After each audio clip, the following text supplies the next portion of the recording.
going on, Breaking Brown family? How's everybody doing?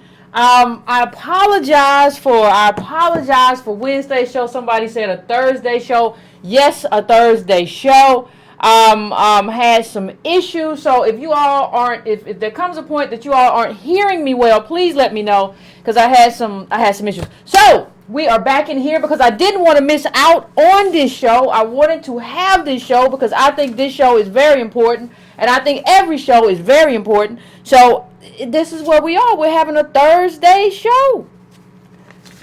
We're having a Thursday show. It is an odd thing, but that's what happens right now. So listen, before we get started, as always, fam, I need everybody to just please make sure you hit that like button.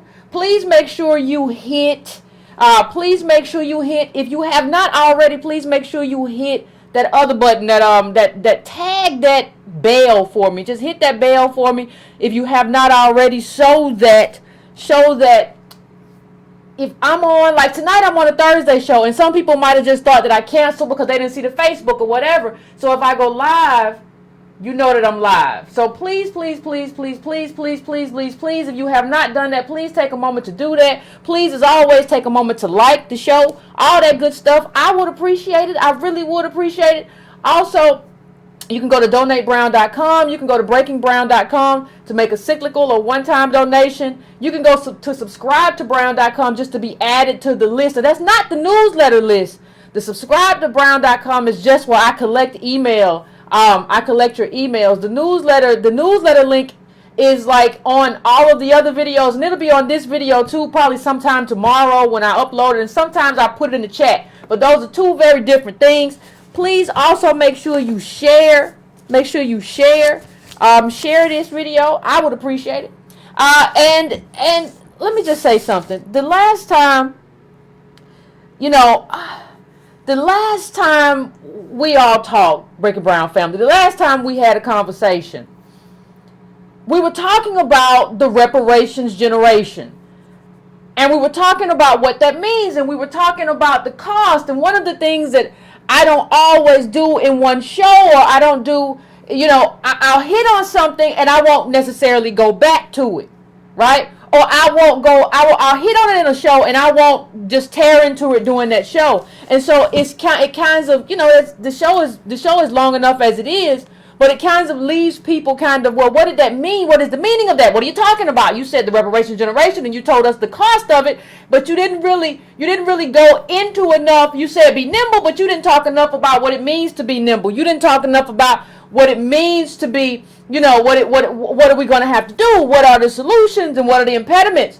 And so what I want to do, I want to talk a little bit about solutions today, and I want to talk a little bit about impediments, and I want to talk a little bit about where we are in terms of the cost. See, what I want to talk about is what I want to talk about, like time 5 times. What I want to talk about, the cost of what we're living through is the cost of slavery being baked into only the descendants of slaves. So the cost of what's about to happen in terms of where we're going, in terms of the pivot that we're making. A lot of people can't make this curve.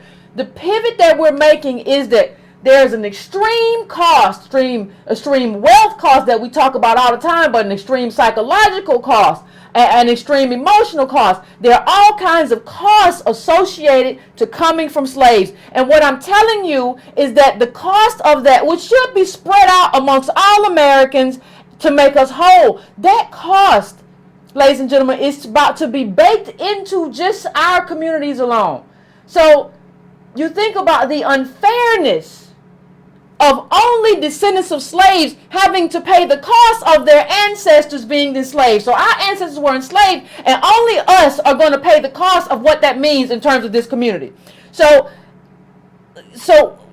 that's what I mean when I was having the conversation I was having on Monday about kids and about the cost of America and about that cost increasing.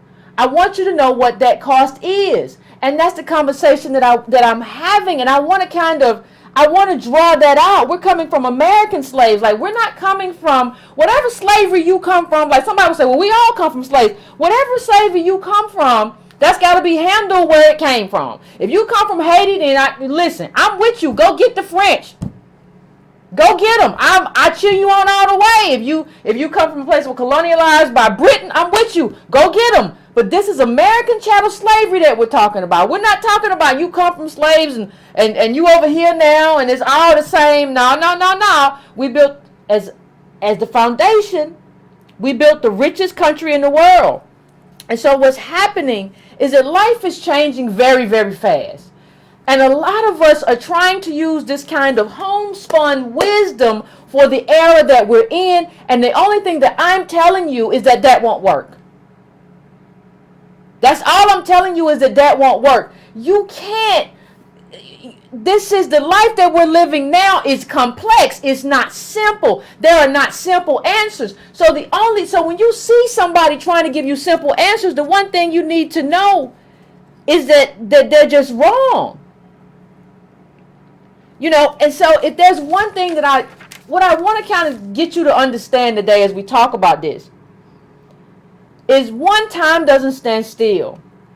And this is the era that we're living through. But when somebody says, oh, we had it harder than y'all don't know, we had it worse. I want you to read this to them.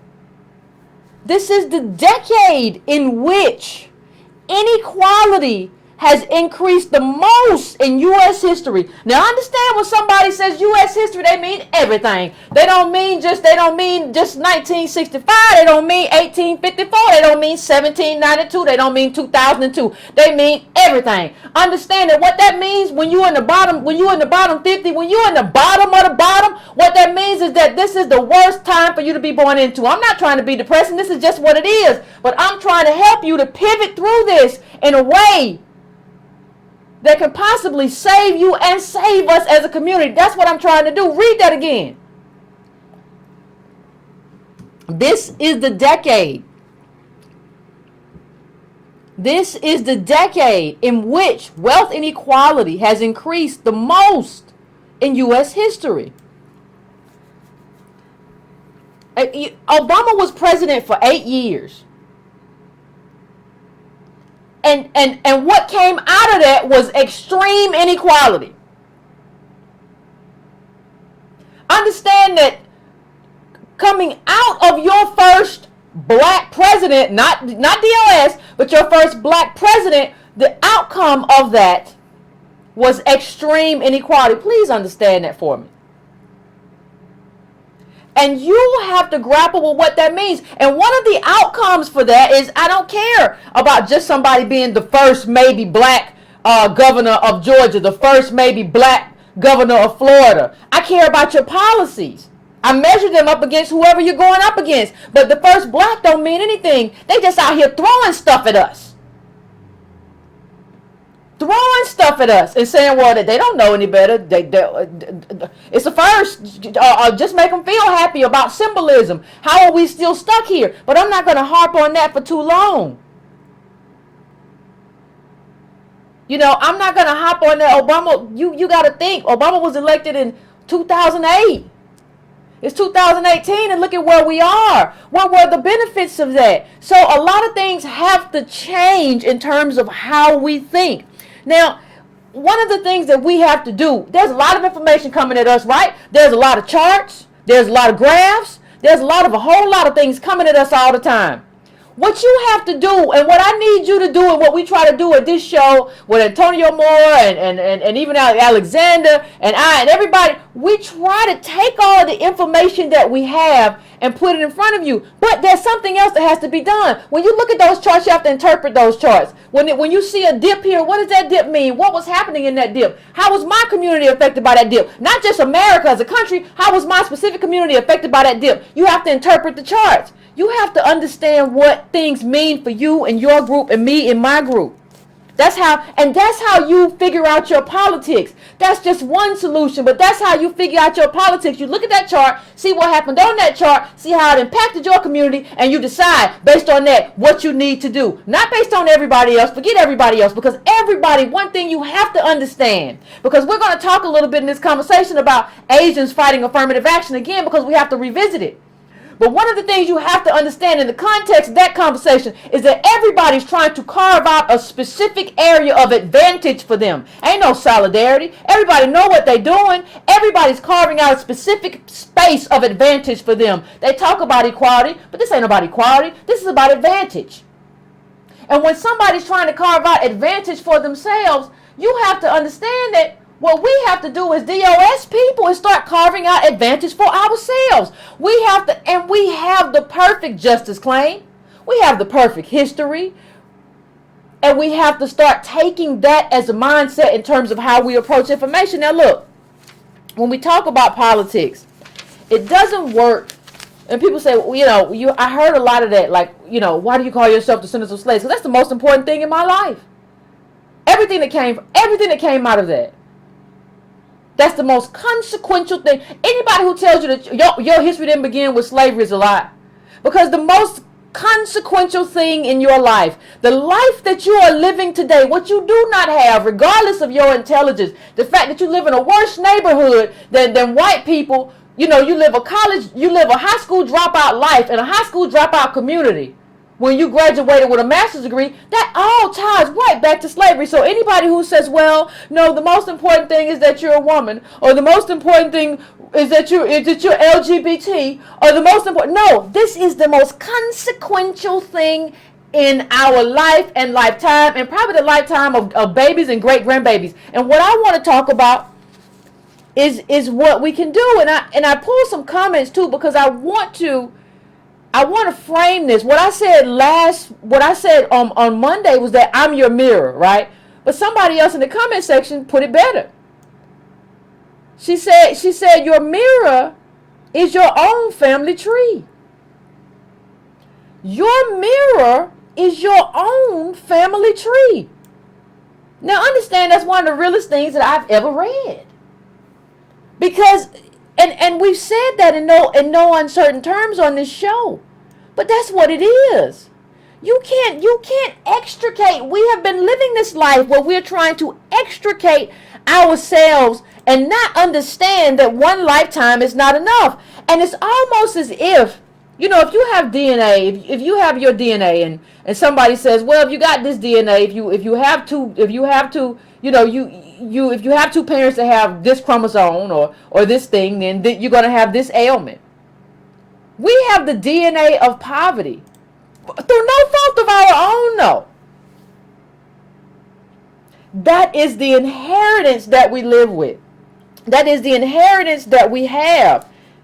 And that's where we are because of who we are and because of what we come from. And you have to understand that nothing is static.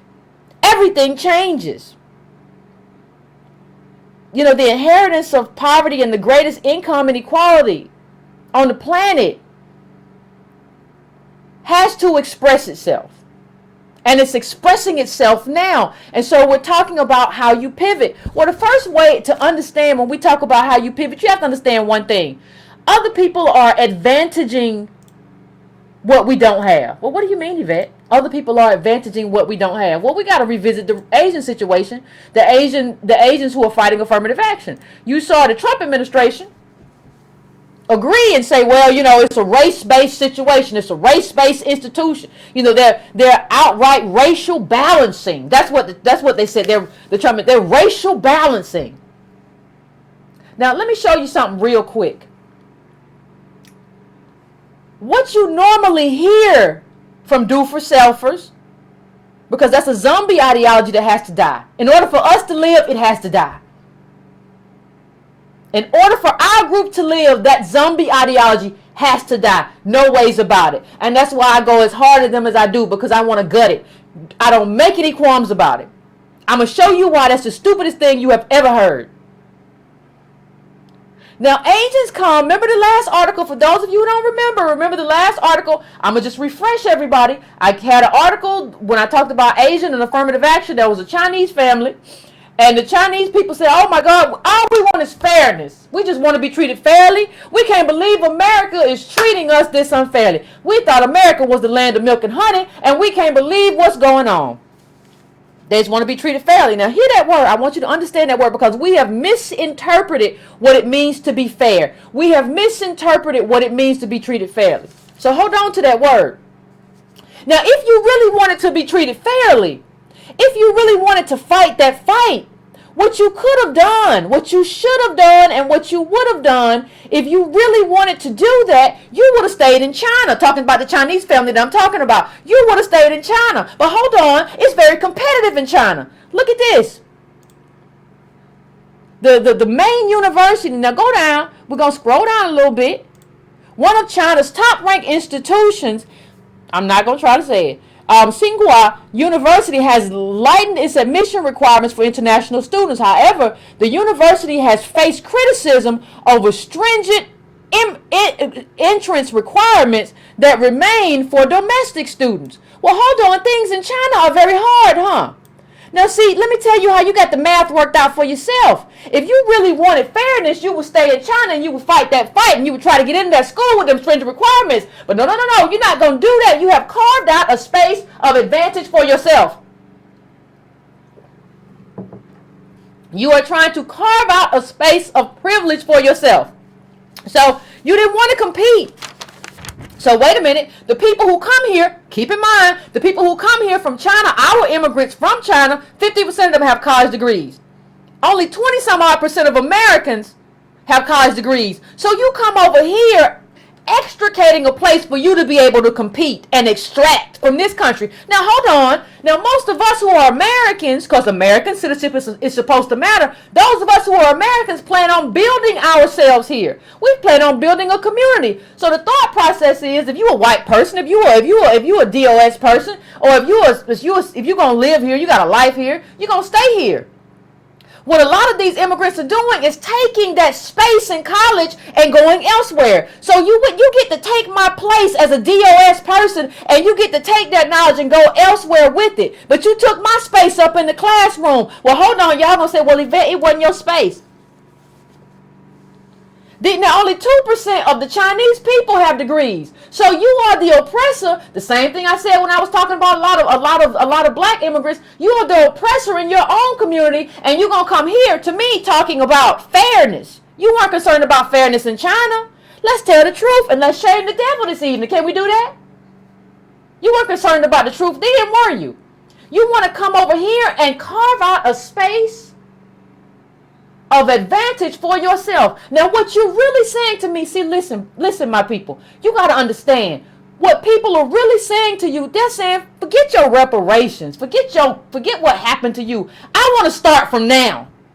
I don't care what happened to you and back then and what it cost. See, you want to talk about fairness all day, but you're not concerned about real fairness if it hurts me. You're not concerned about that. You're just concerned about carving out a space for you and your child. That's what you're concerned about. And so you don't want fairness. You have to understand when somebody says that, they're saying, one, I don't want fairness. I just want advantage. I just want to be over you. Two, you have to understand they're saying, I don't care about what happened to you. I don't care about your slavery. I don't care what it left in your family. I don't care about none of that. Because let me tell you what it is. We got to be honest about ourselves, people. We got to be honest. So you could have a daddy who's incarcerated, or he could just be a daddy with a bunch of problems because slavery's in his background, because his daddy wasn't right. His daddy didn't necessarily know how to be a daddy, or whatever the case may be. There are a lot of different scenarios in which things just might not have been right. And then you come from sharecroppers, so you might have parents that can't read and everything. And then here's the bigger one. And then you built Harvard. Slaves built Harvard, right? You got all this slavery in your family. Slavery's building these Ivy League institutions. And then somehow out of that, you graduate high school and you get grades good enough to go to college. And then somebody tells you, ladies and gentlemen, that you can't go to Harvard, or you can't go to Princeton, or you can't go Ivy League. You know why? Because some Asian does math better than you. Wait a minute, I did all of this. So you're telling me the only thing that matters is whether or not you can do math or chemistry or whatever it takes to. So you're telling me memorization and arithmetic matters more than me being American and what being American has cost me and my family. I've overcome much more than they had to get here. They come from elite. I come from nothing. I rose up here and I'm still here. My family's dealing with all kind of stuff. I'm still here and I'm ready to go to college. You're going to tell me an immigrant gets to go to college and my citizenship and my history in this country means nothing? You're going to tell me I can't go to the school my people built? Is that what you're telling me? Come on. How are we going to let this fly? And you're going to tell me you're concerned about fairness. Understand, if you want to talk solutions, you got to understand who your enemies are when you see them. That's your enemy. That is never your friend. And then you want to talk about fairness. Okay, well, let's talk about it then. You're better at math than me, but you don't really speak good English. And so say, well, Yvette, I'm second generation. I don't care. You all speak Chinese in your house. So when you talk to me, you're not really fluid. How about before you get in Harvard, you got to take like you got to be, before you even come to this country, you got to be expert in terms of your English. I mean, your English got to be pristine. How about before you come here, I need you to know all the great American writers then. I need you to know everybody from Zora Neale Hurston to Blake, the poet, to Shakespeare. I need you to know everybody. I need you to know James Baldwin. I need you to be able to write beautiful essays that just show me how good you are in English. Oh, wait a minute. Oh, English don't matter. That just gets washed away. So my benefits, the things that I have that are wonderful, like that are American, all of that stuff, the English and all that stuff, you're not even fluent and you get to come here. You're not even, like, Harvard is right. The thing people won't say is that Harvard is right. Harvard is right. It takes a lot more to be a good student. It takes a whole lot more to be a good student than to just say, well, I do equations and I do memorizations and I do some chemistry good. No, you're awkward. That's what the whole personality thing was there. When you're talking about moving in this country and doing all kinds of things, all of that requires some interpersonal and everything else. It requires some English. It requires some language skills. You might even talk about art. How good are you at art? It requires, you just want to talk to me about science. Or you just want to talk to me about, I scored a perfect score on my math. No. And you can't compete in your own country.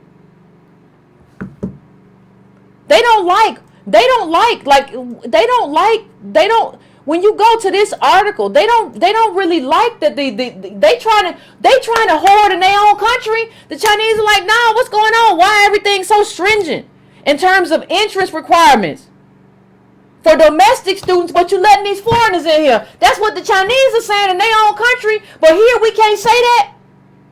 No, I'm saying the same thing. Why they need to have, I come from slaves. These people need to have all kind of entrance. They gonna come here, you need to be not only good at math and good at math and equations, you gotta be good at a whole lot of stuff. And you can't take my spot. I bought my spot. I earned my spot. I bought my spot with my ancestors' blood. What you got?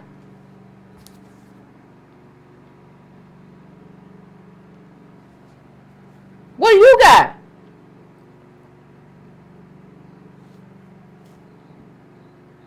What do you have? We don't want to see everybody's playing. I've said this before, but everybody is playing a game. Everybody's running a scam. Everybody's running. Somebody said blood equity. Yes, this is blood equity. And what I'll tell you about why the do for self was wrong. They will say, well, you just got to be as good as math as them. No, don't be played. Listen, you know how you get played in life? You know how you get played in politics? By playing somebody else's game because they set the rules. So they can come in and say, well, I'm as good at math. You got to be better than me in math. And we be like, yeah, I got to be better than them in math. No, you don't get to set the rules. You came here. You immigrated here. We purchased this place with blood. You don't get to come here and set the rules. We get first dibs. Maybe first, second, and third. Depending on how many of us there are. No, you don't get to do that. And you don't try to do that in your own country. You're carving out. See what happens in America. Immigrants, too many, get to come here and carve out a space of advantage that takes advantage of the disadvantage. And who's the number one disadvantage? That's us. So if you want a solution, you have to start thinking about stuff in those terms. That article I have up, this is what it says. It says international student applicants will have to prove an HSK, Chinese language test.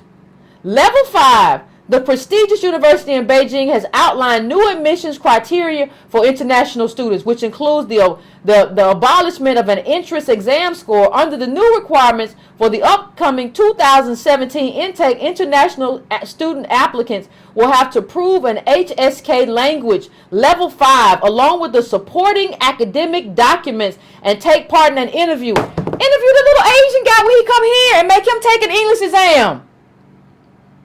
Make him take, you gotta speak expert English. I mean, I'm not just talking about to be able to just like, yes, I gave you the equation right. No. You got to write a beautiful essay, my dude. A beautiful essay written based on a beautiful poet or a beautiful American writer, and you got to know how to bring all that together. You got to have studied the American language. You got to have a thesaurus. You got to have all that before you come here, because y'all trying to tell me his math matters, but his English and all this other stuff don't. No, you got to do all of that, or you can't come. You can't come to Harvard. Why y'all trying to make this about math? Everything is about math and equations and a little chemistry or physics, which is also math. No. HSK 5 might take close to 4 years total. That's how long it takes them. But they know Americans ain't like that. Americans, they don't have them kind of standards. And I figured out how to get a high score, even if I don't do necessarily as well on the verbal. And the verbal in America ain't really verbal. It's like understanding meanings and stuff. Like, we don't make sure you be fluent. This stuff right here they're talking about, that's real verbal. HSK level 5 correspondence to level 5 of Chinese language proficiency scales for speakers of other languages, and C1 level common European framework of reference for languages. It consists of 100 listening, reading, writing questions. It is for candidates who possess knowledge of 2,500 commonly used Chinese characters and understand the corresponding grammatical structure. If you put that into play, a lot of people who I see on Harvard's campus who are Asian wouldn't be there.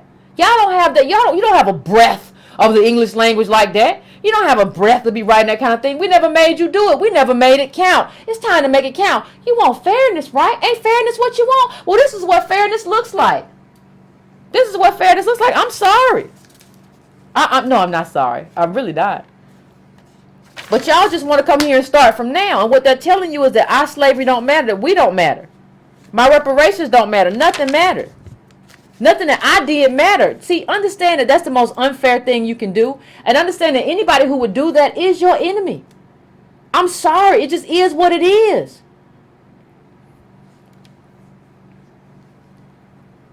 If I want to be fair in terms of what it means to be American, if I want to be fair in terms of borders, then you shouldn't be here. You shouldn't be here competing with DOS. I should basically say nobody gets to come here and compete with us until the DOS community is fully employed. If I'm talking fairness, you shouldn't be. You wouldn't be here. You can't pass those kind of English and language and I want you to. Did any of y'all have that thing in high school where you had the graph sentences? What was it called? Family? Where you had the chart all the different. I had it in high school. You had to chart all the different parts of a sentence. Can you pass that? Because I want that to be on the exam too. I got a lot for these. I mean, fairness means that this all counts because you're living in America. You have to acculturate. You have to be able to maneuver in the. You got to do all of that. Well, you got to be able to write memos. You got to be able to convince people. You got to be able to persuade. America's not just math. I need you to do this too. All of this.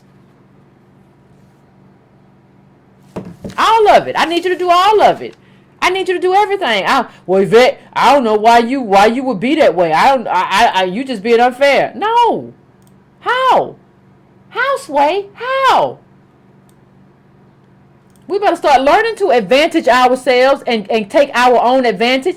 And the thing is, which is so crazy about it, we have earned our advantage. That thing is bought. That thing is bought and paid for, dear.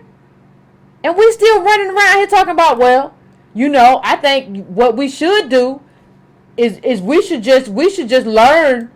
We should just do better with the math. If we did better with the math, it ain't our fault that they good with the math.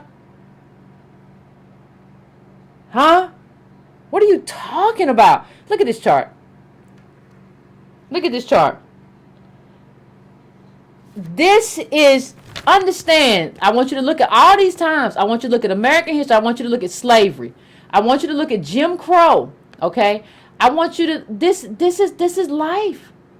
So anybody who tells you, anybody who wants to say to you, first of all, that slavery was a long time ago, that's a lie. Anybody who wants to tell you that other communities went through this too, that's a lie. This happened sustained to us. I don't want to hear about 2,000 Chinese railroaders or whatever it is. This happened. This was a sustained from the time that we got here to today. That is our life.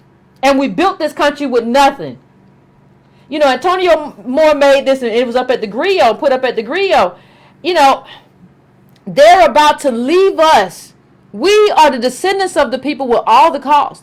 And they're about to leave us with the cost. They're about to leave us with, America should be paying this cost.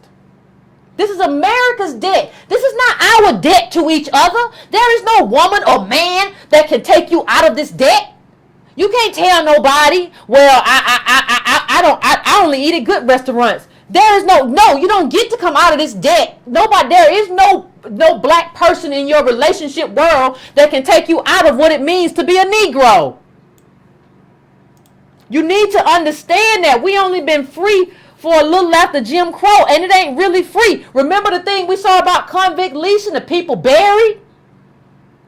And they talked about how their bodies were like muscles were torn apart. These were our people. You don't get to tell me not to talk about slavery. Don't talk about slavery. Like what did Amanda Seales say? You should not, it's crazy to anchor yourself in that. No, you're crazy. You're a crazy person. You're a tool of white supremacy. That's who you are. Because let me just pull up something real quick. And I know everything about, before you all tell me about, Palestine and some of the things that he said, but this is what I do in life. And this is what everybody should try to do. When you do something, eat the fish and spit out the bones. If somebody has something valuable to say you can take from, then take it. Snatch it.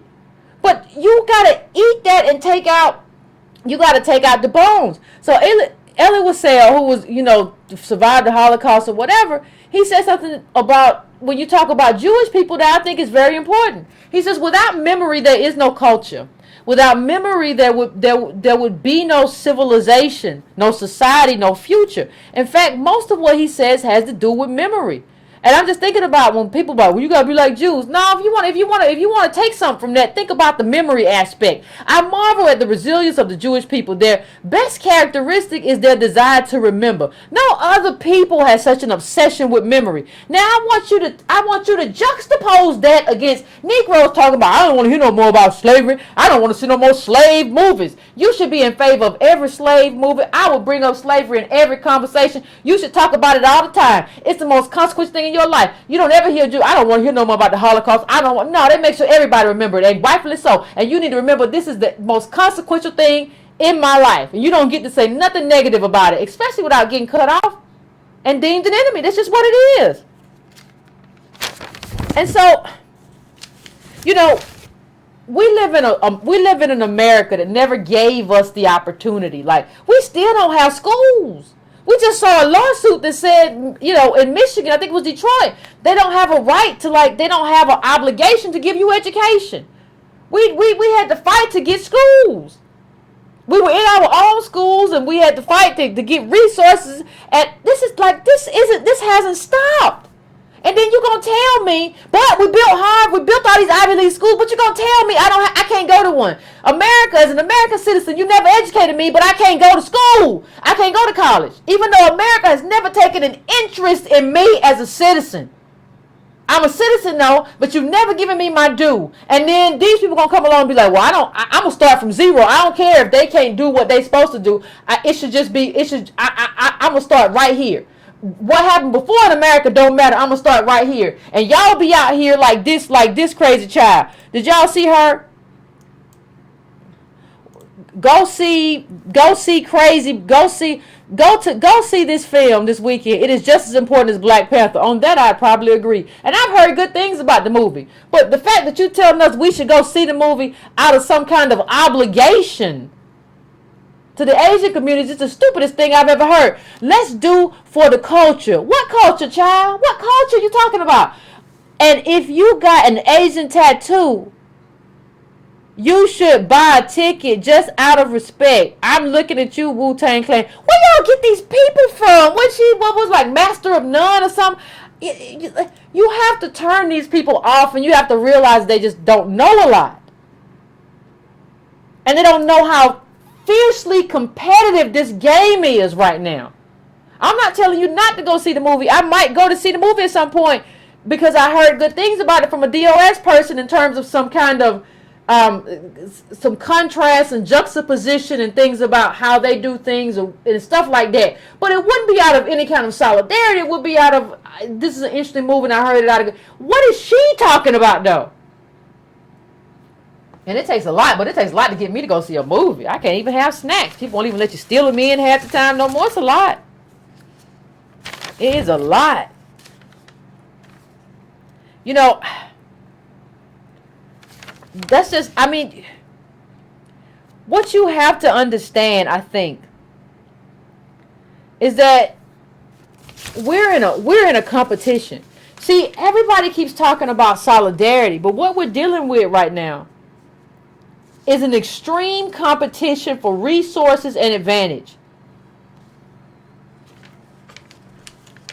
And so I saw the thing today about the passports, and we might have a show. I might have a show on that, like Monday. You know, Trump is cracking down on. He said they fake. Well, what good is my citizenship if you can just go to Kinko's or wherever y'all went with that little fancy calligraphy, and you can co-opt my citizenship? What good is it? Citizenship, I've said this 1,000 times on this show, but citizenship is supposed to mean something. If everybody can just come in and be a citizen, it doesn't mean anything. That means my claim doesn't mean anything. That means my ancestors didn't mean anything. That means slavery didn't mean anything. Do you understand that? We have to grab, if you want a solution, you have to grab hold of that. Because if you don't, Tiger Mom will. And convince you that your history don't mean nothing. And do for self was crazy. And so, that example was important for me in the sense that one of the things that we have to understand is that nothing is static, right? There's nothing that's just static. There's nothing that just kind of sits there. Life is moving. Your world is moving. And you know what else is moving? These budgets. So, when I talk about the cost of slavery, what I want you to kind of understand is the cost of your life. And so you see a lot of things. You see the cost of everything going up. From housing, to college. All of that stuff is going up. And in the other way, government is, under Trump, is taking away. And it's been taken away for a while, but it's expedited exponentially under Trump. And so look at this. I want you to just look at this chart and bring it up. I want you to look at these proposed changes, and I want you to think about it. Now, understand that people be like, well, we just need to buy land. Understand that Trump, I was reading something the other day that Trump's EPA is basically giving away land to corporations at a fire sale. Like barely nothing an acre. You can't, like, when somebody's giving that, the word of the day is advantage. When somebody's giving that, or a corporation's giving that level of advantage, there's no way to compete because they're getting all the advantage. You can't give somebody all the advantage. Now, see, these are the changes. I'll bring it up a little bit, and we need to know where everything goes. Now, these are we talking about proposed cuts. Now, you look up there, State Department, small business. We already got zeroed out from there. Agriculture. We talking food stamps. We talking labor. That's everything. We education, justice, all of that. Okay, and so the cost. There's a the cost and the risk. Cost and risk we're being made to eat. So the consequence of the slavery that happened, they're making us eat them. And when you look at these departments, how many of you know which of these departments is most important in your life? Like, do you have somebody in jail on parole? Is it the Justice Department? Are you getting food stamps? So is it like, do you have agriculture? Is it agriculture? Like how? Like you have to know. You have to understand which of these departments is most consequential in your life. How many of you know that? Show of hands. We see the HHS. We talk about health. We talk about Obamacare. So for me, I'd be like, that's me. That's HHS. That's important. Like you have to know which of these is most important. And for those who say, well, Obamacare was great. No, we should have, no. But it's all we got. Like, you can't get nothing else. So, if you think SBA is most important and you get food stamps, you don't know how important agriculture is to your survival. You just got business cards. You don't have a business. Okay? That different thing. Let's bring it all together. Make a sandwich. You have to understand, and you have to be able to look at that. You want a solution, you got to be able to look at that and be like, hold on. This is getting cut. This is important to me and my family. This is important to my community. I know a bunch of other women or a bunch of other men or a bunch of other families who benefit from this. Hold on. I got to go fix it. I got to go figure this out. And you don't even got to go like to a bunch of townhouses. Listen, if you want to do one thing tonight, follow your local and national representatives on Twitter. One thing tonight. And make a point, 10 minutes every week to go down their Twitter. And if they say something stupid, combat them with facts and hit them with it. And just hit them with it. If you need a retweet, inbox me. Like direct message me. But hit them with it. You'd be surprised. That's what we did with Representative Sewell and the hookworm. That's what we did when we went to Antonio and I were in Louisville and the reporter got the information wrong. You just hit them with it. You'd be surprised how many local politicians and local reporters especially, not as much nationally, but you should do it there too, are responsive because they're not used to getting hit. And so when I say we're being left with all the costs, it looks something like this. So we haven't been clear. So we're going to end mass incarceration, right? But we're gonna just put the incarcerated person, he's going to be at your house. Now wait. We're not going to give him a job. He ain't getting no job. We're not going to give him a job. We're not going to give him no therapy for all that time in prison. We're not going to give him any opportunity. As a matter of fact, we're going to charge him about $20 to $30 a day for the anklet that we're going to give him to be at your house so you can be the prison. That's what we're going to do. We're going to put him at your house. We're going to charge a bunch of money. We're going to charge a bunch of money so another company, a white company, can get rich off of him wearing an ankle bracelet. So we're going to eat off your failure, but at least he be home, right? That's an end to mass incarceration, right? No, that's making me eat the failure. You got to fix him. You broke him. You broke him, and now not only are you not fixing him, you're enriching a company by having him be home.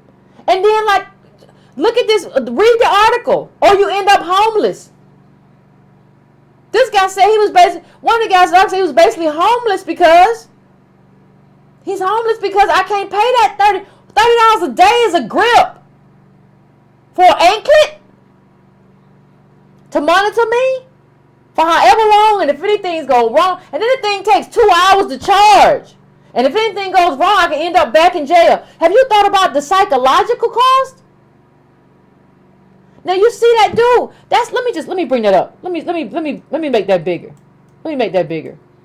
If you look, that is his anklet plugged into an outlet somewhere outside somewhere. That's what you're looking at. That's what you're looking at. Now he got to find a place. That thing can't go dead. He got to find somewhere to plug that up, and it don't charge up quick.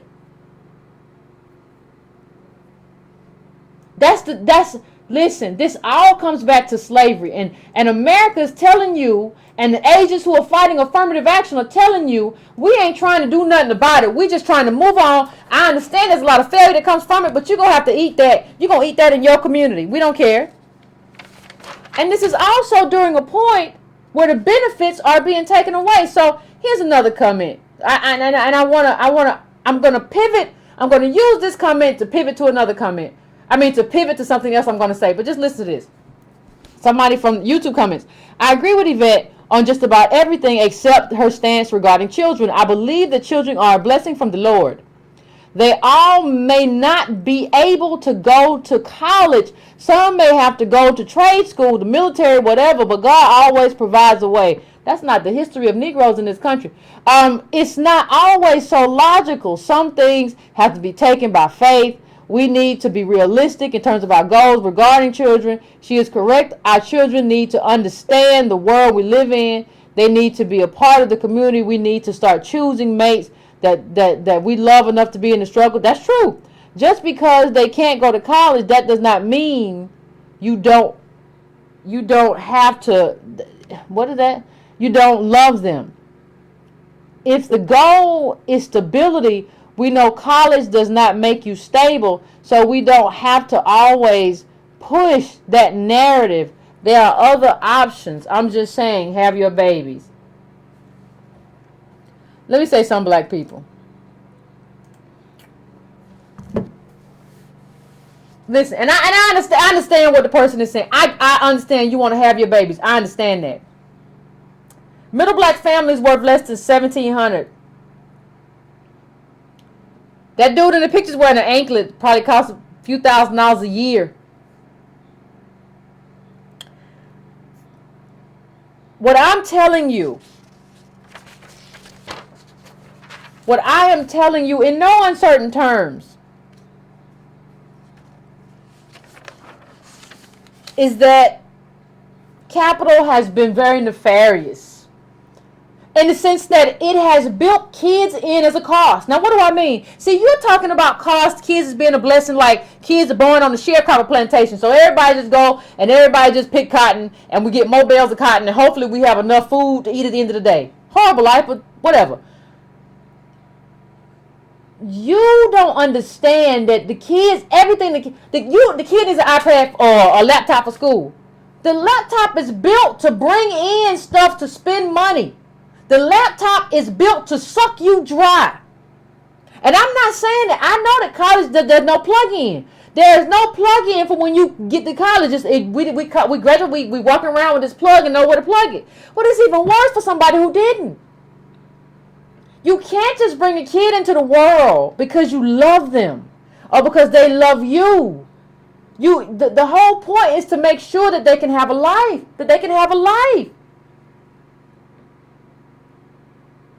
That's the whole point. Let me bring up another chart while I'm talking. See,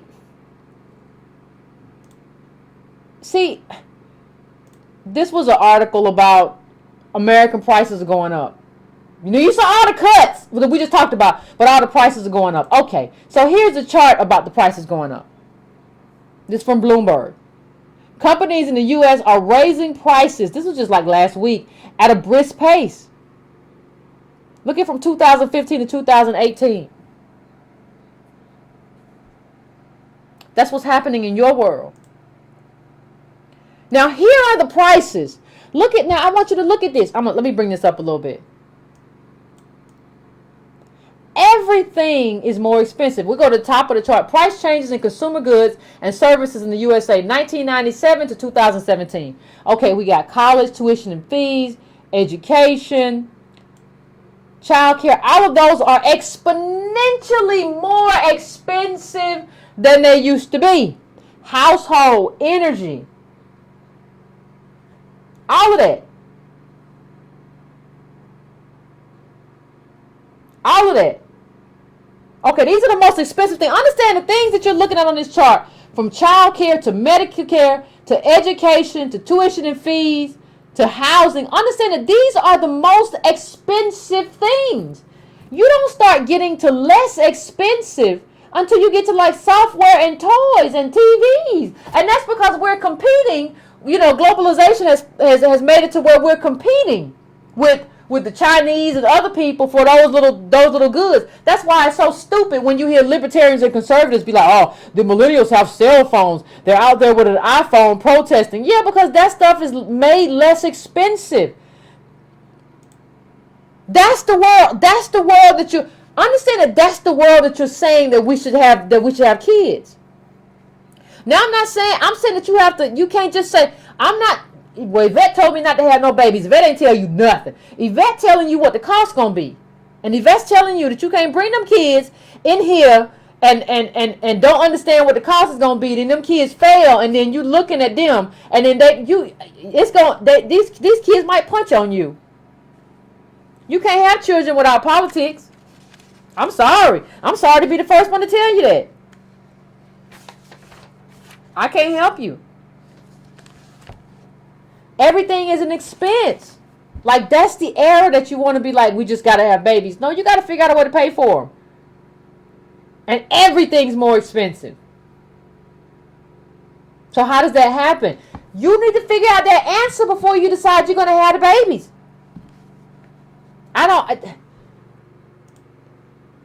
Another great little chart for you right here. Let me make this one. Now look at this chart.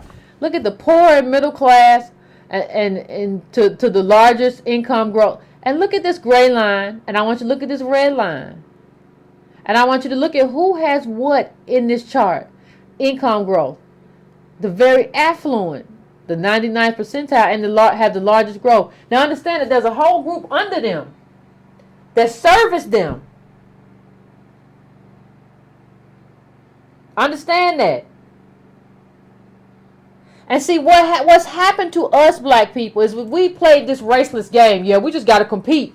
Or we just got to be, we ain't nobody concerned about race no more. We got to be for real. I'm the new black. I'm not like them other black people. We have played this very raceless game. And what you are seeing right now is the manifestation of the truth. That game was a losing hand. We played a raceless game in this country when race means everything for us. And that game, we got to play a new game.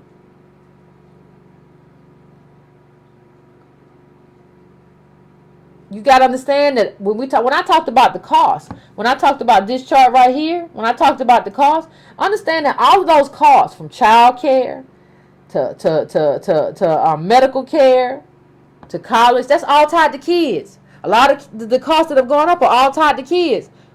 How are you going to pay that cost? Because you just can't bring a kid into the world and be like, well, I love you, I'm here, I love you.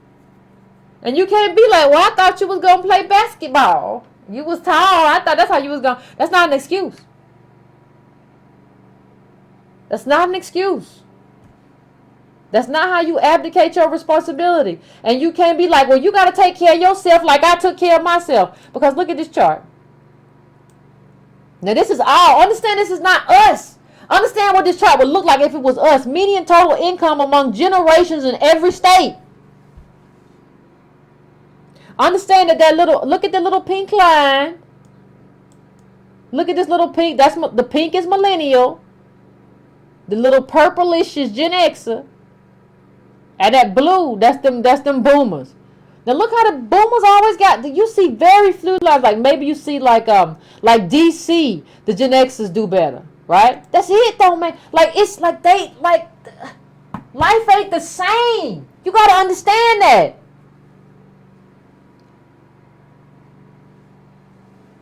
All this occurred between 1980 and the present, and it increased during Obama's administration. How we walking around loving this man? I sure do miss Obama. Are you crazy? Are you a crazy person? Are you unwell? Look at this chart. Share of U.S. household wealth. Distribution of wealth in the U.S. since 1917. Look at that red line. That's the bottom 90. We're in the bottom of the bottom 90. Look at that red line. And look how that red line is cratering. Look at the top 1% and see that edge up. Like, this is what happens when they have everything. You just get everything. This is what it looks like. This is what it looks like. Come on. And you're telling me, Yvette, I don't care. Nothing's changed. You getting the money right now, this chart. You getting the money right now from not making money. It ain't money coming from working no more. Labor, what that chart shows you is that labor's not getting no more money. If you work, laborers aren't getting no more money. You're getting money now from already having money that you had put in the stock market. And no, buying 5 shares of Nike don't count. That's not what we are. You got to be able to scale and you got to be able to hedge your bets. Scale and hedge your bets. That's where we are. I don't know where everybody thinks we are. So you think we're here. This is Europe, though. That bottom one, that's Europe.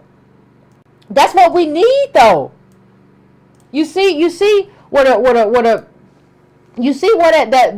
top one is at the bottom in Western Europe, and the bottom 50 is at the top. You see how America, how those lines get all jacked up. That's what we are. That's the country you live in. That chart is telling you that stuff is about to get wicked. That's what that chart is saying. That chart ain't saying nothing else other than that.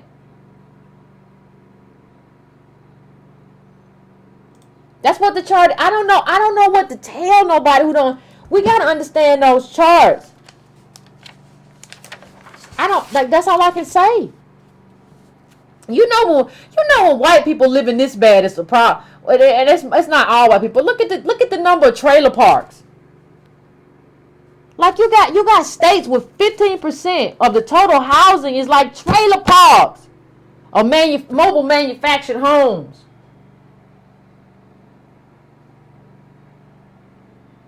Come on, man. And I'm at the point, listen, somebody said, well, y'all hate Obama, what's the alternative? Listen, I'm tired. I'm going to start voting. I'm going to show up to vote. And if I don't like the Democrat, if I don't like the I'll vote down ballot. I'll just vote down ballot. I'll vote for my local reps and everybody else. Maybe I'll vote third party. But I'm not playing this game no more. I'm not playing this game well, you got to choose the worst. I'm not playing. Look at where that's got us. Look at the position that we're in. This joke ain't working. That don't mean you don't show up. You show up. You got local people to vote for, and you might have a Congress people. But no, I'm not finna show up and you all open borders and all that trash. Give me a break, man. Like even with Stacey Abrams, I'm like, I want this Medicare fraud and I want this stuff, but you keep talking that trash. I'm not gonna be able to do it. But I'm gonna show up. Whether or not I show up for you is another question. I'm wrestling with that myself. But we all gotta wrestle with that in our own states, in our own community, in our own districts. We all got to wrestle with it. We all got to wrestle with it. And then, we don't even understand what America is. America's a beast, man. Like, you got it where, this whole thing with Paul Manafort and Trump. And you see all these records where the FBI interviewed him in, 2014, 2016, everything was hunky-dory. Like, America, makes it where, if you want to do your thing, you're going to have to do some dirt. But then if we want to come get you, we're going to come get you. We'll decide whether or not we want to come get you, though. And we'll tell you that you're okay. We'll interview you and tell you that you're okay, then we'll come get you. And then if you try to be a black politician and you do dirt, which you probably did, they come get you. Looks like they might come get Kasim Reed. Like, America's a very dirty place. We don't understand we don't understand, how we're trying to play the game we're trying to play.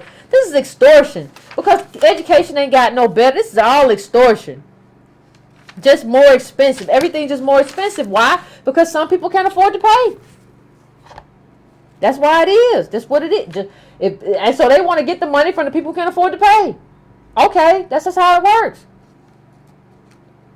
And so when I talk about, before I go, fam, what I want to talk about is that in terms of when we talk about, I've talked about some of the political solutions, but when we talk about solutions in terms of your personal life, You got to renegotiate all relationships. Now, what we've talked about politically is renegotiating your relationship with the Democratic Party or renegotiating your relationship with people of color. All that is null and void. I'm gonna snap that joint null and void. We're gonna renegotiate all of that. You don't just get me because I'm brown like you. I'm renegotiating that relationship. I have a lot of things I need you in favor of. Reparations is number one. If you can't be on board with that, then keep it pimping. So, we have to renegotiate that. But your personal relationship has to be renegotiated too. Are you the person that comes into people's lives and just mop up everything? Are you the cleanup person? Do you come up with a mop? Well, I'll take care of it. Well, you went to college and you got a degree, you got a good job, or you work at the police department, you got a government job, or can I have $500? Can I have $50 till Tuesday? At Tuesday, I'm gonna give you $10 back, and then I need the other $20 to pay for a protractor, and I need 10 for gas, so I'm gonna give you $10.50. Is that all right? Okay, wait. Well, if I can buy the protractor on Tuesday, are you the person that comes in and handles all that? Your life ain't right. It's time to renegotiate all of that because you don't have it. See, we don't count our debt. We don't count our risk. We don't count any of that. Listen, and for people say, well, Yvette, you're being mean. I cannot give to somebody else something that I don't give to myself. There are a lot of things that I don't give to myself. I cannot be expected to give those things to anybody else. I can't. Why somebody worth $200 got $500? I don't know. Explain that to me. What's going on here? What is the expectation here? If I'm willing to sacrifice for my own self, you got to sacrifice for your own self too. I can't give you what I don't give for myself. I'm not telling you whether or not to have kids. I'm telling you what the cost is. But if you have kids and I made a choice not to have them, don't come to me expecting me to pay for your kid. I made a choice because I didn't think I could afford it. You gotta pay for that. Well, Yvette, do you have $400? Because all we need is another. I can't. What? What you said again? $400. Do you know how much $400 is?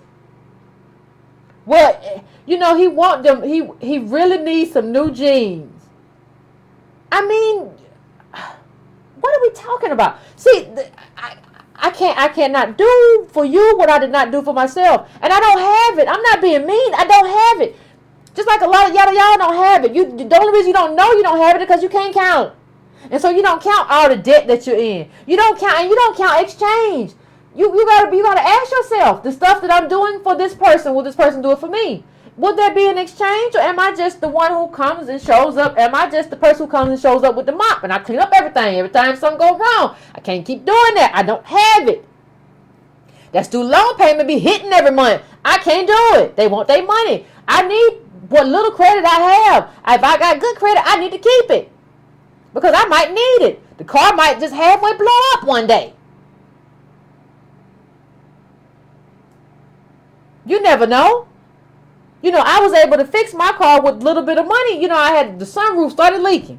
And one day I was driving and out of nowhere I just felt it was hot Georgia. I just felt hot water just stream down on me. And I said, Lord, I must have been wrong because I'm in hell. You ever been driving and you can't pull over and the water hot, and it's just boiling hot water, just whoosh. You ever been doing that? But you'll have somebody who has a Mercedes calling you saying, can you give me money for my tires? No, I drive an old car and the water fell down. Shut up. You don't get to come ask me for nothing. Like, see, we don't, like, no, you can't drive that car then. Like, if you can't afford them tires, that means you can't drive that car. That don't mean I give you the money for the tires. That's not the game we're playing, dear. No. So you have to understand. You have to renegotiate these relationships. And you have to understand that these relationships are not titles. I have said this before. People have to infuse these titles with meaning. It can't just be, well, I'm your daddy, I'm your mama, I'm your auntie, I'm your sister, I'm your brother, I'm Unc. You know me, I'm Unc. If you don't get off my step, listen. These things have to have meaning. It just cannot be a word in a dictionary. You have to infuse that with meaning. If you have not infused that with meaning with me, you cannot come to me and be like, well, you know what happened to me on the way to work. Are you still here? I thought I told you off my stoop. I'm not telling you to be mean, but I'm saying that like life in terms of community. Community is supposed to mean something. And if these people haven't made it mean something for you, you have to ask why you are doing this when you don't have it. If you had it, we will be having a whole different conversation. If you have it, you have to build community, and people have to be community to you. It can't just be a one-way street. If you want me to do for you, you have to be willing and able and show like a track record of having to do to me. I will ask myself, ladies and gentlemen, what is your track record with me? What is your track record? Because community is exchange. That's all it is. Community, just like I said, politics is an exchange. Community is an exchange. It's not something where I give and I don't get. We're supposed to be there for each other. I can't do it. No, I can't do it. Are you looking for your long lost father, trying to get yourself some kind of stability in your life? Are you prepared if he is, out of jail and he's on SSI? Because we got a lot of people coming back from prison right now. They ain't got no Social Security. They ain't got nothing. Are you prepared for what's going to happen?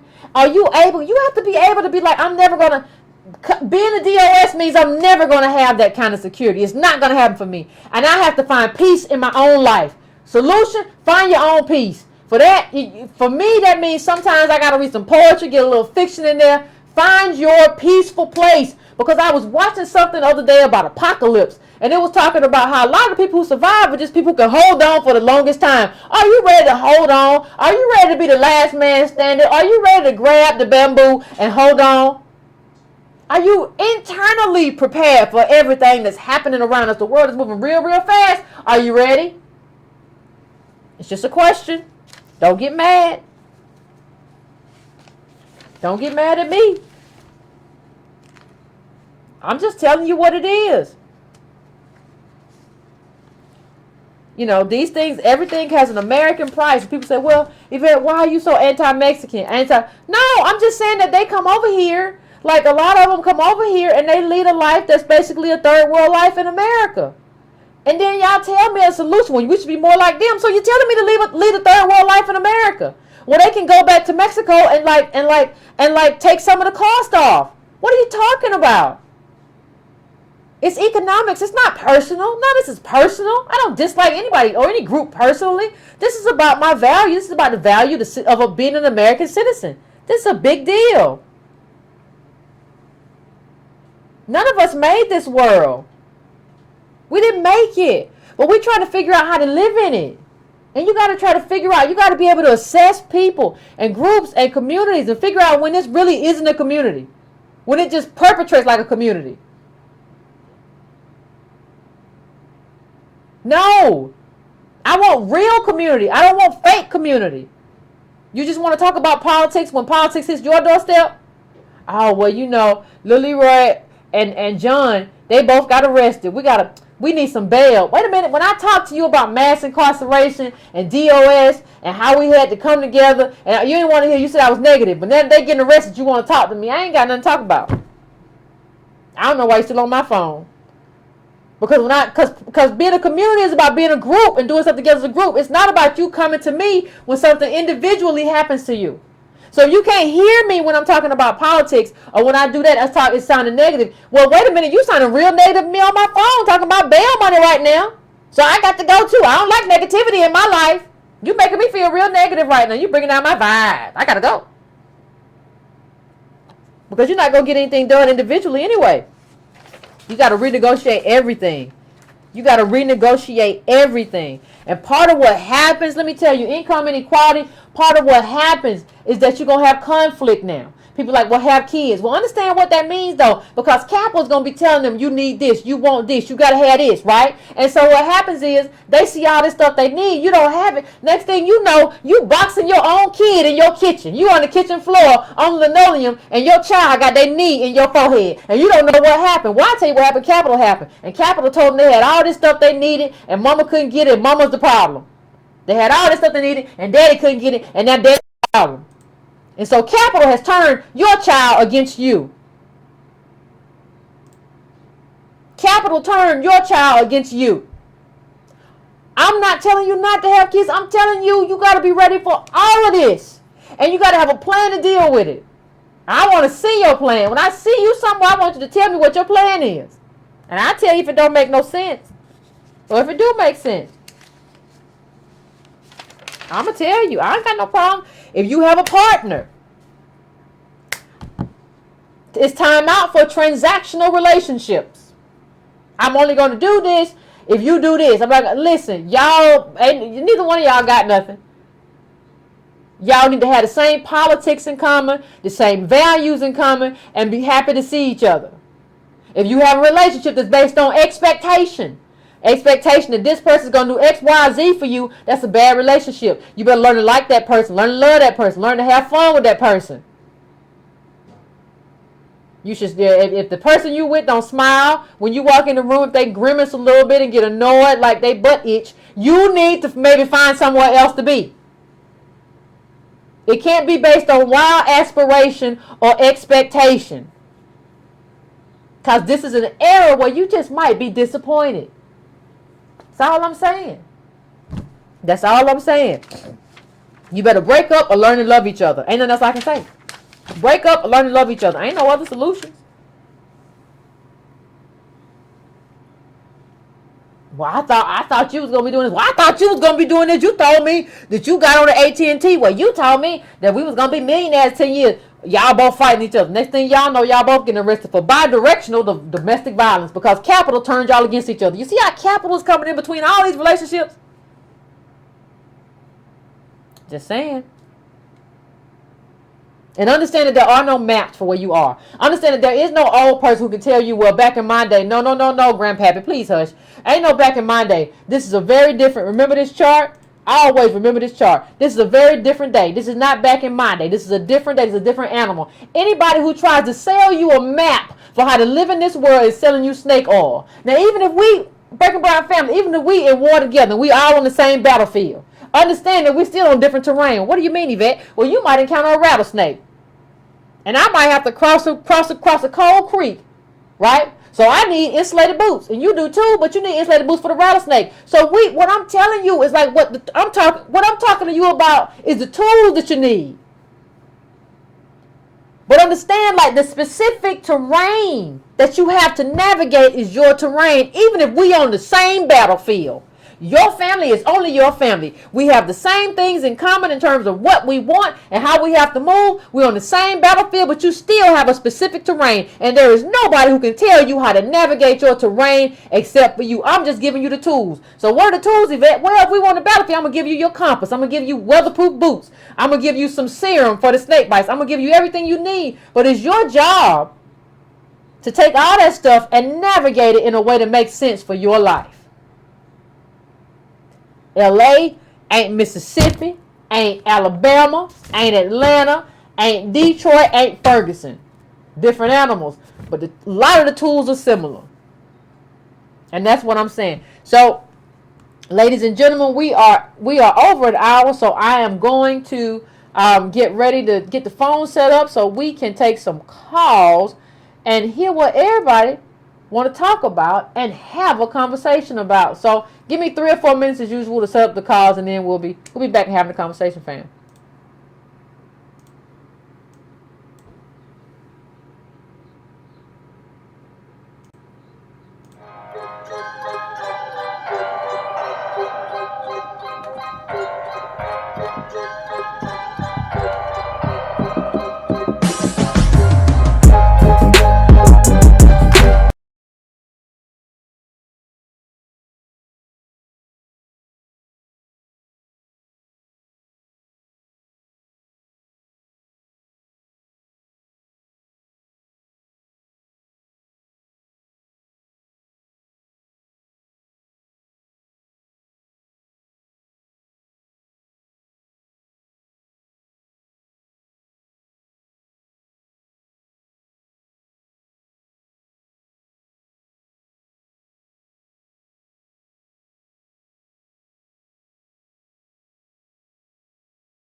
what's going on, Breaking Brown family? What's going on, fam? We're about to go to the calls. I know I got somebody. I got somebody that you're gonna want to hear from. Let me turn this off. Got an echo on my own stuff. So I'm about to go to the calls right now, family. Somebody, I'm about to go to the calls right now. 310, I'm coming to you. 310, I'm coming to you. What's up, Yvette? What's up, Breaking Brown? It's Tone Talk. I just kind of wanted to call in and have a bit of a discussion, give my opinion. You know, this is something that me and Yvette been talking about. They about to leave us with the cost of slavery. I mean, they really already have. And it's a trip because I don't think most black people really grasp the gravity of what we're saying to you. You know, can you pull up that chart with the timeline that I did? I try to make this initial timeline. I said this to you before because, you know, it breaks America down into quadrants, and you look at it and like, you look at how long we were enslaved. It's like, you know, 3.5 of the, pull it back so we can see the whole thing. 3.5 of the actual, like, boxes, all of 1600 almost, 1700, 1800, and then I really bring us all the way into 1900 because of peonage and the like. After that, they instituted Jim Crow, and then after that, they instituted mass incarceration. And for a lot of us, I don't know if we understand how we don't have the wealth to support our fantastical dreams. And I think one of the things I see that's just very dangerous is, are your kids a reflection of your own ego? Mm.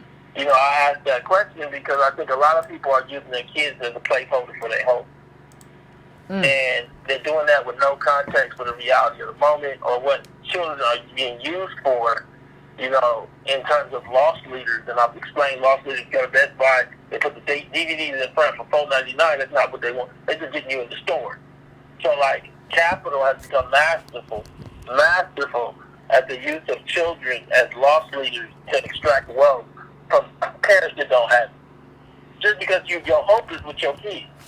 So you put anything into that. So like it's like the vet. You know, the vet wait for you to come with a dog with a broken leg that's 12 years old. They'll take it in.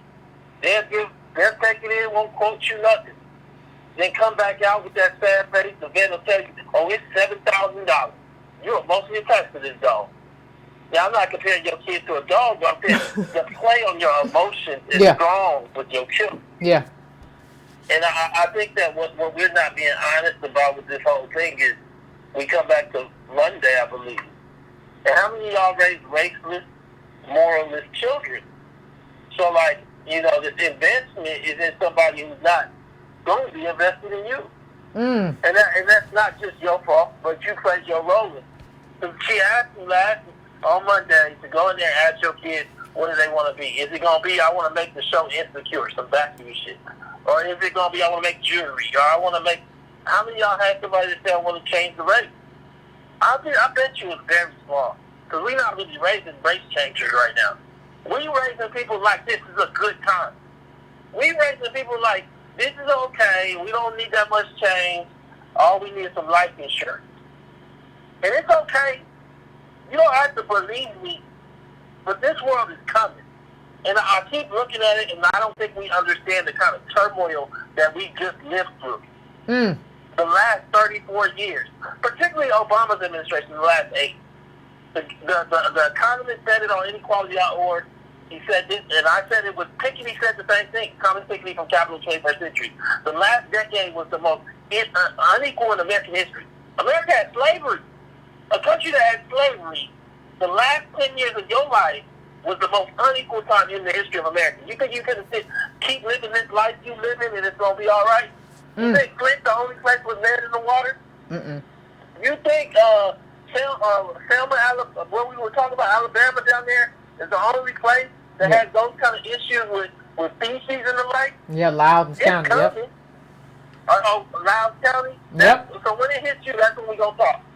That's when you're going to get frustrated.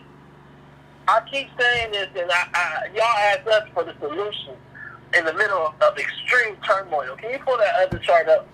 Because I just kind of want to go over it just to make sure everybody understands where you at. Because you need to know where you at on this chart. Because you might think you're somewhere else. And I think that knowing your terrain lets you look at, knowing your terrain is the first step of any solution. Look at this chart. This is another version of the Diallo chart. It goes back further. That's what I like about it. And you look at this chart, and what you see is that the red line represents the bottom 90. The blue line represents the top 0.1%. The last time these lines crossed was the Depression. Understand this, though.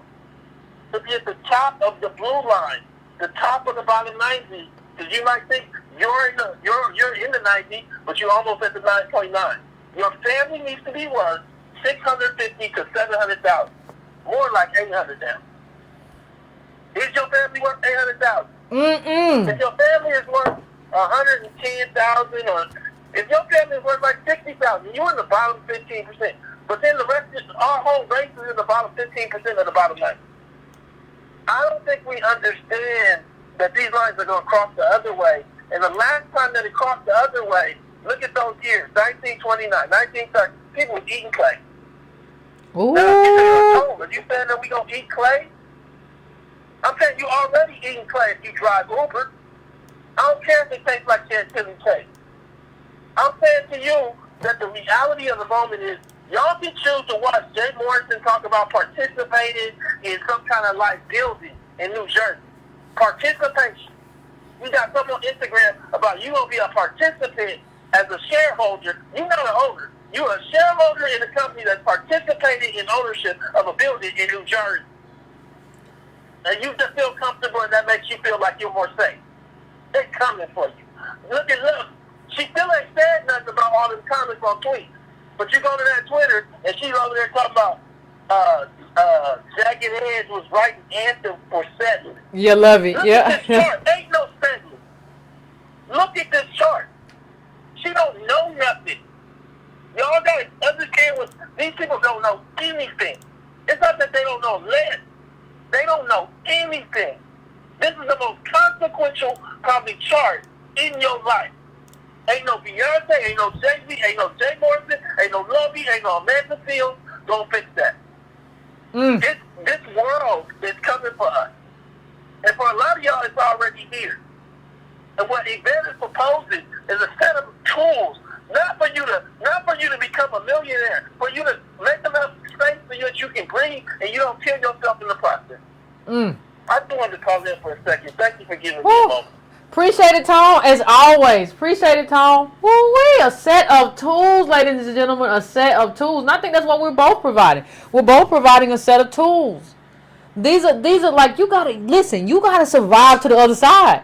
You got to, like, we have to work politically to get ourselves in a space to advantage ourselves. But the first thing that has to change is the whole mindset. We got a mindset of people who like, well, we just got to do better math. And I tell you, I can teach math. Like, we can't do it that way. That's the wrong way. We've been on the wrong path for a long time. If you want to talk about solutions, we got to get on the right path. We got to be selfish in terms of being our group. Yeah, we can align with you or whatever. You got our own interests and we got to negotiate that. But we have to be clear on our group self-interest. That's step one when you talk about a solution. I don't know how people hear me and I still didn't hear a solution. Well, you deaf, dumb, and blind. Ain't nothing I can do about that. I'm going to 414. What's your name? Where you calling from? What's on your mind? Hey, this is Quentin. I'm calling from Milwaukee. What's going on, Quentin? What's going on? What's on your mind today? Hey, I just had two quick questions and then like a little statement or a little quote from the color law that I wanted to read to break it down family. But I can start with the statement because I want you to follow up with the two questions. So I was reading this book, and again, as always, thank you for, recommending this book. Thank you. And yeah, I'm on page 53 right now, but I was reading a little section that I thought was interesting, and I just wanted to read it to y'all really quick. Okay, it says, Black businesses had to find customers for whatever they were selling from within their own race, but the prohibition did not work in reverse. White businesses often sold goods to blacks, which meant that black businesses had to compete not only with other black businesses, but with any white business serving black customers as well. prominent insurance executive Mira Stewart explained the bind of black business in these terms. The American Negro has been driven into an awkward, selfish corner attempting to operate racial business to rear a stepchild economy. Stewart explained that this was an economic detour that no other immigrant group had to pass through, as these groups were allowed passage to the economic Broadway of America. By contrast, blacks, despite centuries of unrequited toil, must turn to a detour that leads he knows not where. So I just thought that was interesting that this has been going on forever, basically, in America with the economy. But the two questions I had is, I know you're going live, or not live, but it's a meeting that you got coming up, right? Like you talking about Angela Project in Louisville? Yeah. Okay. I was gonna ask, is that going to be like live stream? Do you know if it's going to be live stream? I doubt it. Okay. Okay.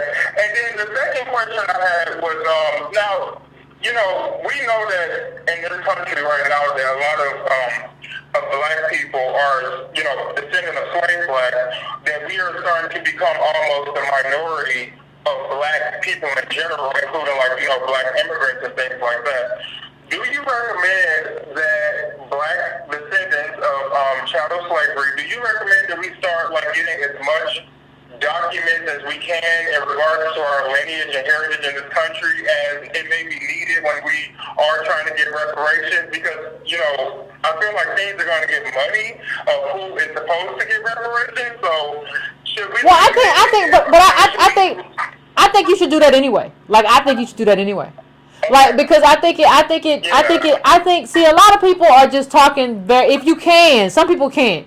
But a lot of people are talking very abstractly. It's very easy to be like, well, we ain't never had no. I mean, we can overcome anything. Yeah, that's easy to talk about if you don't know that your great grandpappy was hung from a tree. So a lot of individual stories I think would be important for DOS people to just understand in general, like who you are, where you come from, and what that means. So I think just in general, that's something that you should do. Like, if you have the opportunity to do it, I think that's something that you should just do. If there are pictures around, you know, those pictures are going to go away. I mean, I would take those pictures and put them in something, digitize them, do what you got to do, just because you need to hear that story. Because let me tell you something, life isn't just built. Like, it's funny, when I brought up the Jewish community earlier, the Jewish people didn't just say we're Jewish in terms of like what they should get from the Holocaust. They told their story, and they still telling their story. I watched the other week, like the piano player or something, and it was about the Holocaust, and it was very specific in terms of the cruelty of the Nazis.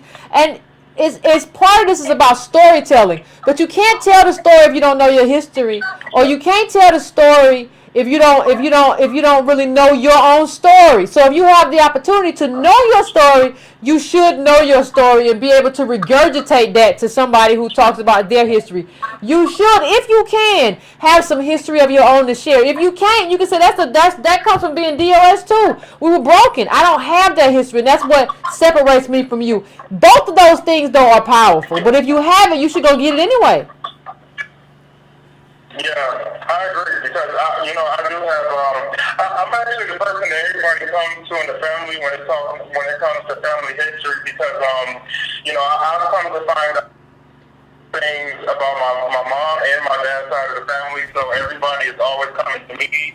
I found out a lot of crazy secrets. I found out, that there's, the sheriff proper, all the basically descendant of slave things is basically in my family's history. Okay.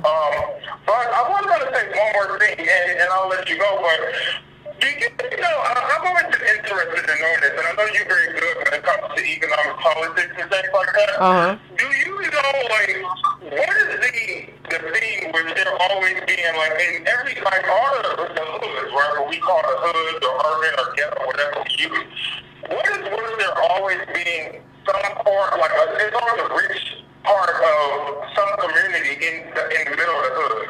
Like, I live in a so-called hood, but right smack down in the middle, a few blocks away, is a very rich Jewish community. Oh, I don't know nothing about that, fam.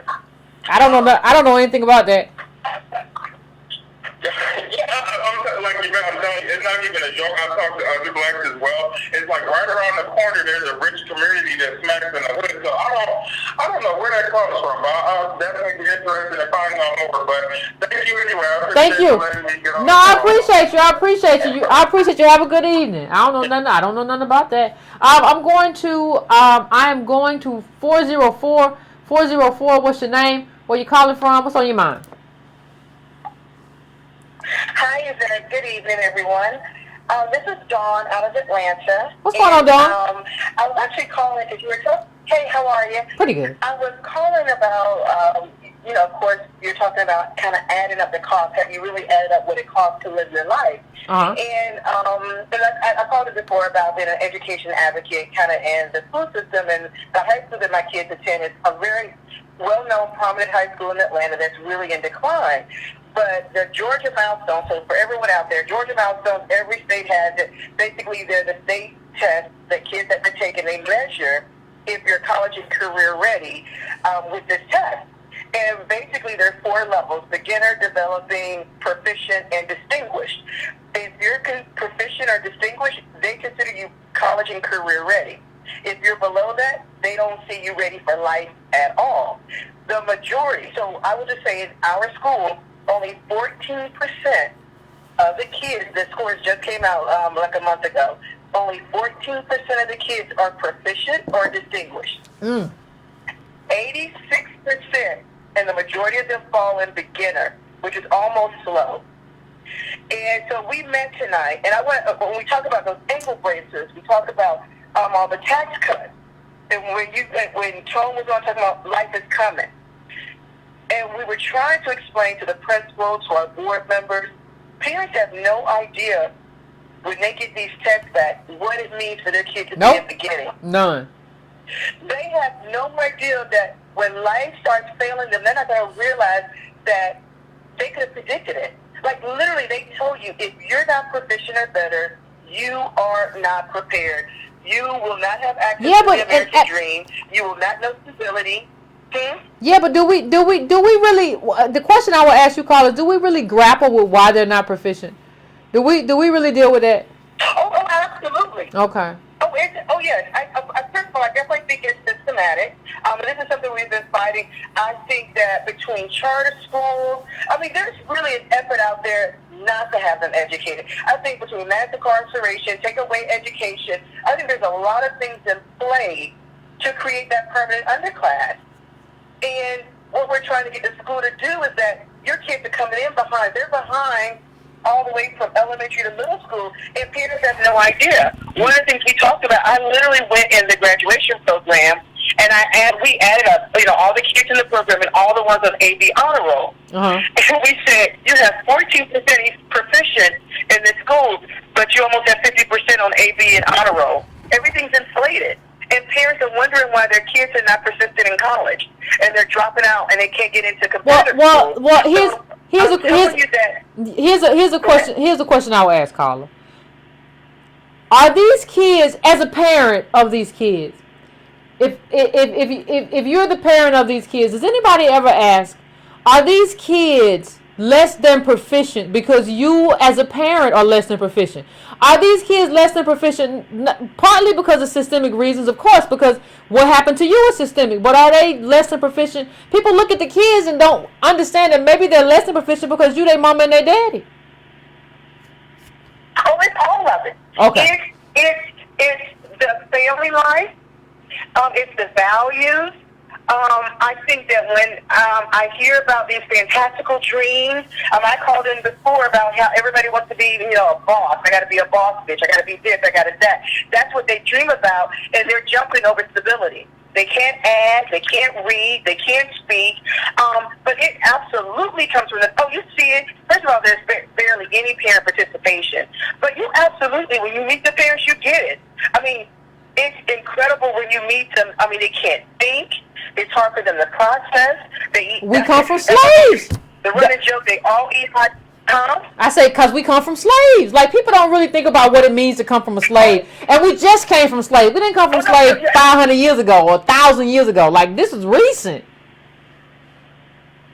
You're absolutely right. So when you talk about that failure, So what they've done is and you've said it before, but I'm telling you, on the ground level, they're literally taking up almost every road out of that underclass. That way out, they're taking they're just pulling up all the ladders to pull yourself out. They're pulling up all the ladders, taking them away. And people don't realize, and I think the biggest thing is that we're still caught up in image, and we want to say we're poor. We don't want to say we're in bad condition. We want to talk about our family members. And they're not doing anything. And that's a scary. And I'm talking, so not, right now, you of course have kind of the underclass of the parents that just don't get it. But then you have the bougie ones who are like, all is well. And I'm like, no, all is not well. Yeah, I agree. It's both. To be honest with you, it's both. The bougie people, they don't want to deal with the fact that life is not what they thought, and they don't want to do the work. I'm going to be honest. The worst offenders are not really the ignorant ones that don't know better, are the ones that should know better, and they don't put forth any effort. They're not doing the hard work of really assessing their children and talking to them about what really needs to happen. So I'm calling in to say, like, when you're talking about eating that failure, you're talking about slavery, it's absolutely there. And I think many of us, especially in Atlanta where, everybody's trying to pretend and put up a front, nobody wants to admit that they're not doing well. No, I agree, Colin. Doing well. I agree, Colin. And I want to thank you for your call. And nobody wants to tell the truth. You can't get to the cure until you tell the truth. Thank you, Colin. I appreciate it. What is it, Chad? Let me just say, what is it about mentioning Jewish people that makes y'all go crazy? Like, you need to get your mental health together.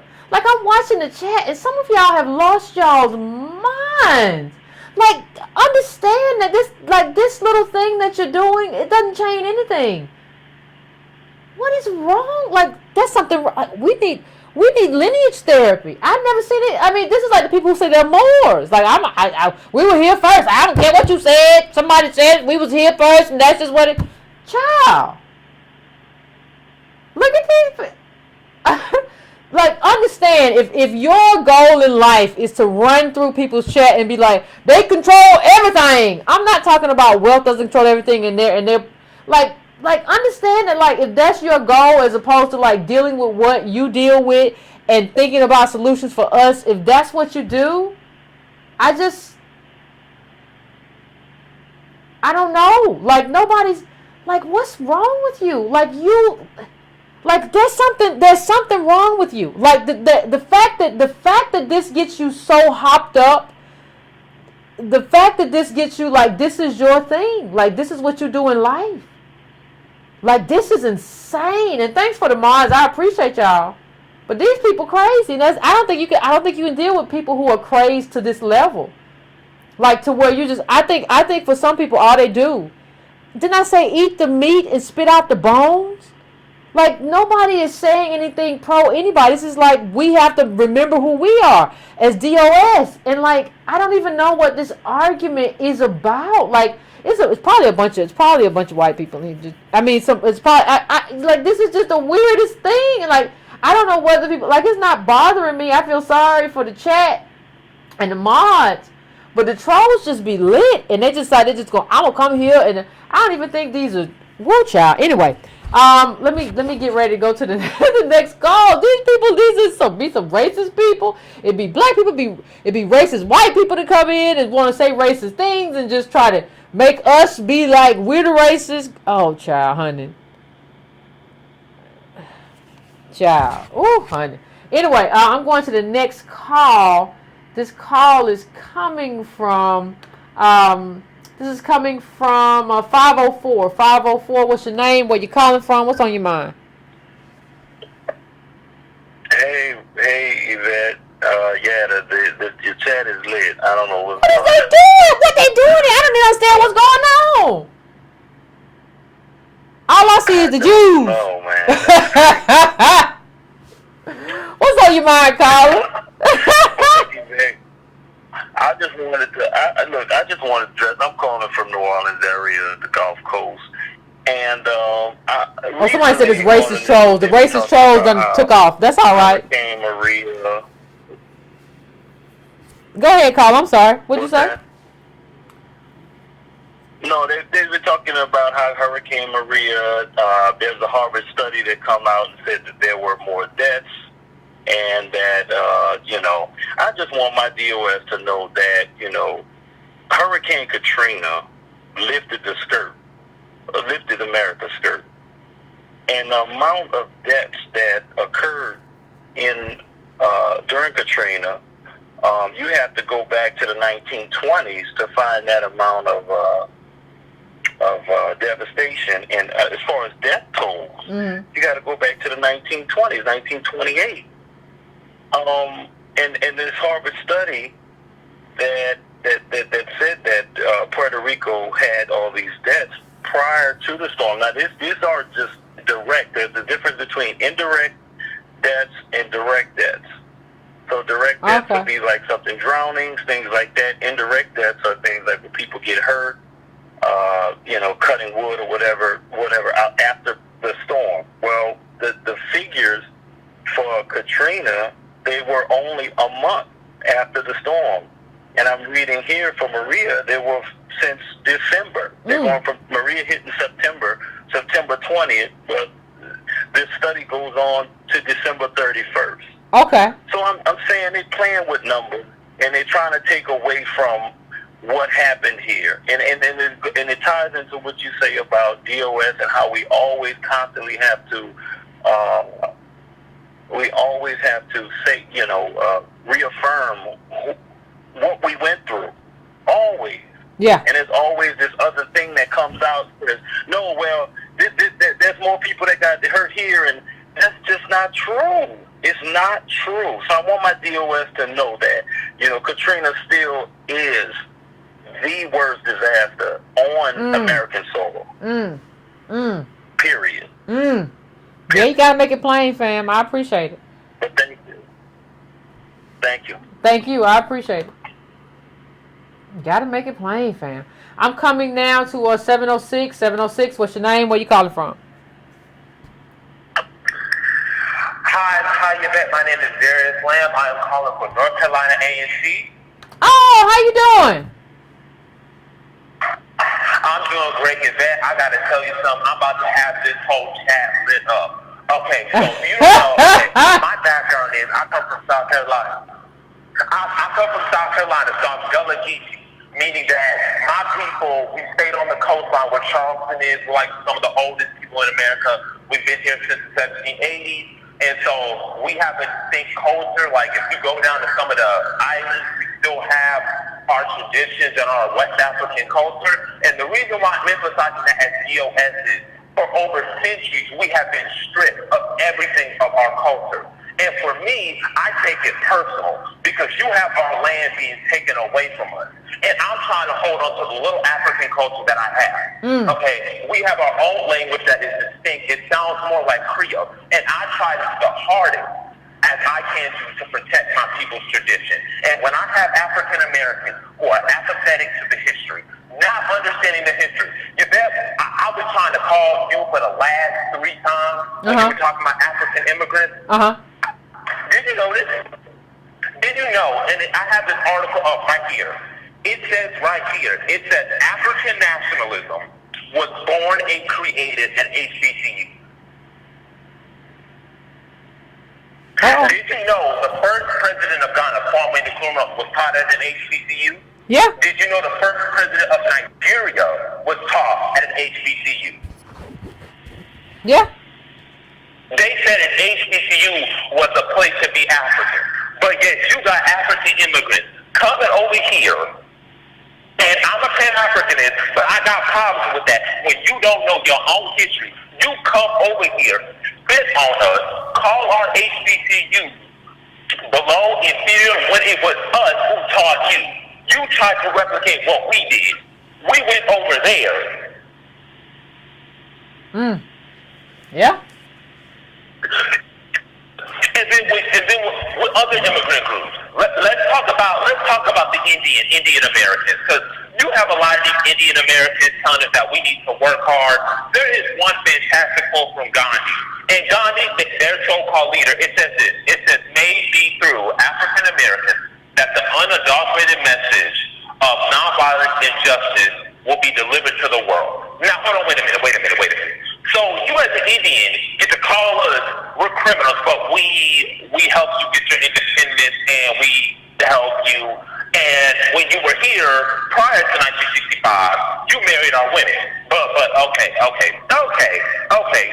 Read Black Bengali, and it tells you how these South Asians went into Jim Crow era cities like New Orleans, and they literally married African American men and women because that was the only group that would accept it, because white folks wouldn't accept it. But you got these individuals so desperate for white acceptance, they'll do anything. I hear you. I just had to bring that up because I'm just so tired. I don't know. I don't get it. Like, I don't understand how we give you the data. We give you the history, and you're still being ignorant. I had a powerful quote, what I learned in college. He said, literacy is not just about those who can read and write. It's about those who can learn, unlearn, and relearn. And right now, Yvette, we got a bunch of people who are illiterate. So I'm about to get off the phone lines. I'm about to let some other people speak on it. But as it pertains to all of these other immigrant groups trashing us as DOS, they owe us. Where is my right of return and my automatic citizenship in Nigeria, in Ghana, and that's the thing. Because the first president,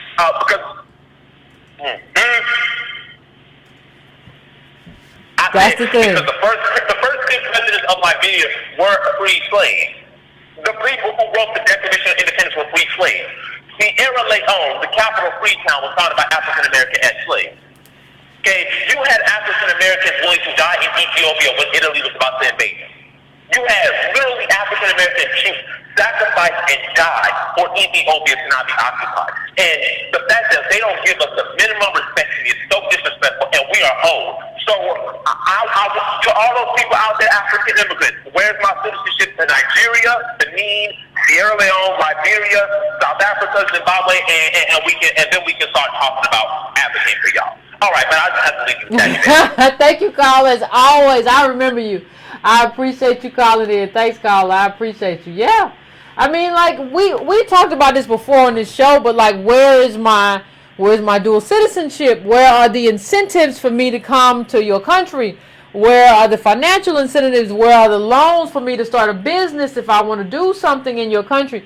Like, we have talked about this before. So, I mean, you know, it's we have had this conversation before, right? Haven't we? I think we have. So that is the thing. Like, that is what we're talking about. That there has to be some kind of reciprocity. So, you know, I don't know. But we're going to the next caller now. The next caller is coming from 334. 334, what is your name? Where you calling from? What's on your mind? Hey, Yvette. This is Keith calling from Alabama. So, recently, my college, HBCU, had a symposium with a panel of, like, presidents from other HBCUs. And, you know, they talk about, like, higher education and yada, yada, yada, and all that stuff. And you know what? They opened the floor to the for people in the audience to ask a question. So I decided to ruffle up some feathers, and I'm going to ask them, so do you think HBCUs should be the catalyst to bring up the conversation about reparations? Okay. Or do a study on what reparation would look like? And you know what? They could not answer the question. That was the biggest elephant in the room. They looked at me like I was crazy. They was like, what did you say? What did you just say? And they gave me the most bull-crappiest answers. One dude going to relate it to football. Another dude who's over some scholarship going to talk about the morale, like that's a form of reparation. I'm like, what are you talking about? You're lucky I didn't call you out in front of these donors, but I understand that y'all need money at this college. And I was like, they made me upset. They really made me upset. Like the other president didn't say a word. That's knowledge, though. At least you know. You gotta know. You gotta understand. At least you know.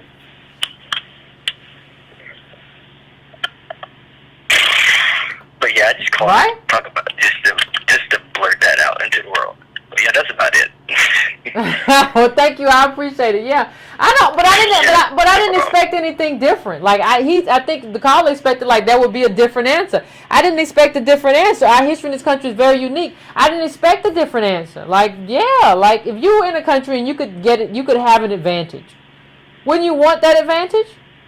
Like, wouldn't you try to extract something and say, well, this is a transient country? Wouldn't you do that? Like, we have to understand, like, put ourselves in their vantage point, but we don't have to be like, well, I understand I'm going to give you my citizenship. No, just understand that that's what they're going to do and, like, how we have to react to what they're going to do.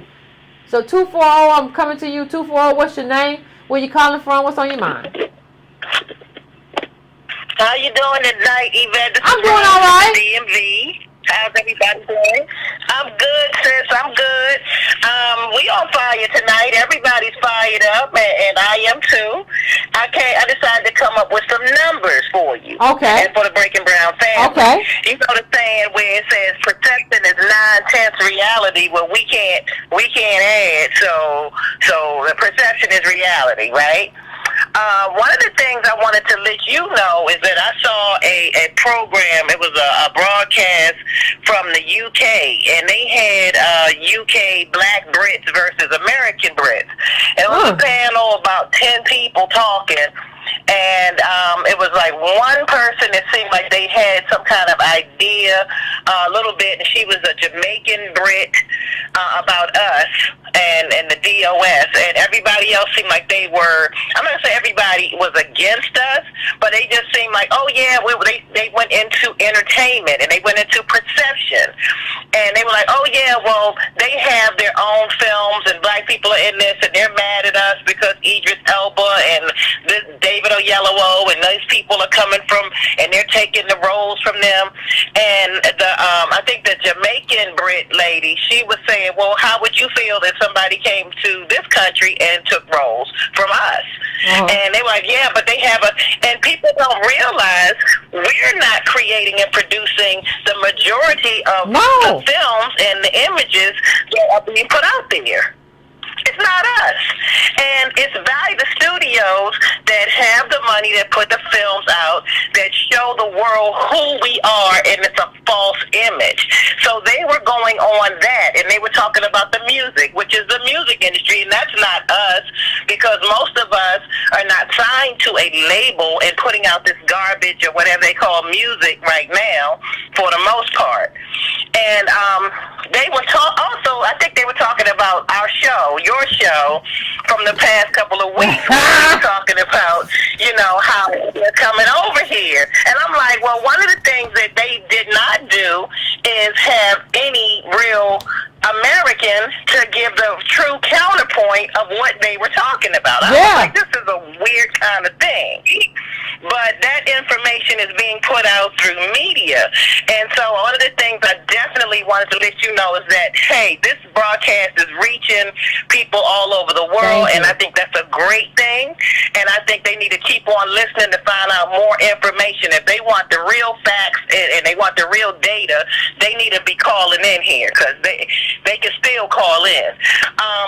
One of the things that you had brought up a little bit earlier, too, I wanted to try to expand on it. I pulled up the numbers on how many films are out where the actual plot is about the Nazis and is about the Jewish Holocaust. And since World War II, they have, as far as narrative films where somebody writes the character and writes, they're coming up with their own character. There was 165 films that are directly about the Holocaust. And on, as far as documentaries, there are 145 documentary films that direct plot is about the Holocaust. Now, altogether, we're talking 310 films. That's not including television. This is films in different languages all over the world. And it don't include books. It don't include books, friend. It don't include books, fam, either. I read a little book that I didn't know it was called A Book Thief, and it was about the Holocaust. It don't include books either. Ooh, that's a lot. Exactly. It doesn't include television shows. It doesn't include books. It doesn't include comics. We were saying, as far as a Black Panther had a subplot of the black guy going over and killing Claw. Killmonger went and killed Claw, so they're constantly killing their enemy. But we have people like Snoop Dogg, we have people like Sean Combs who's pumping up Donald Trump or whatever foolish agenda they want. So I have a challenge for everybody in the Breaking Brown family.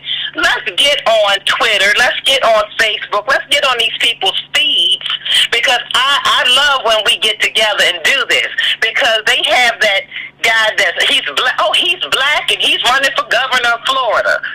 And I'm like, so what? What are his politics?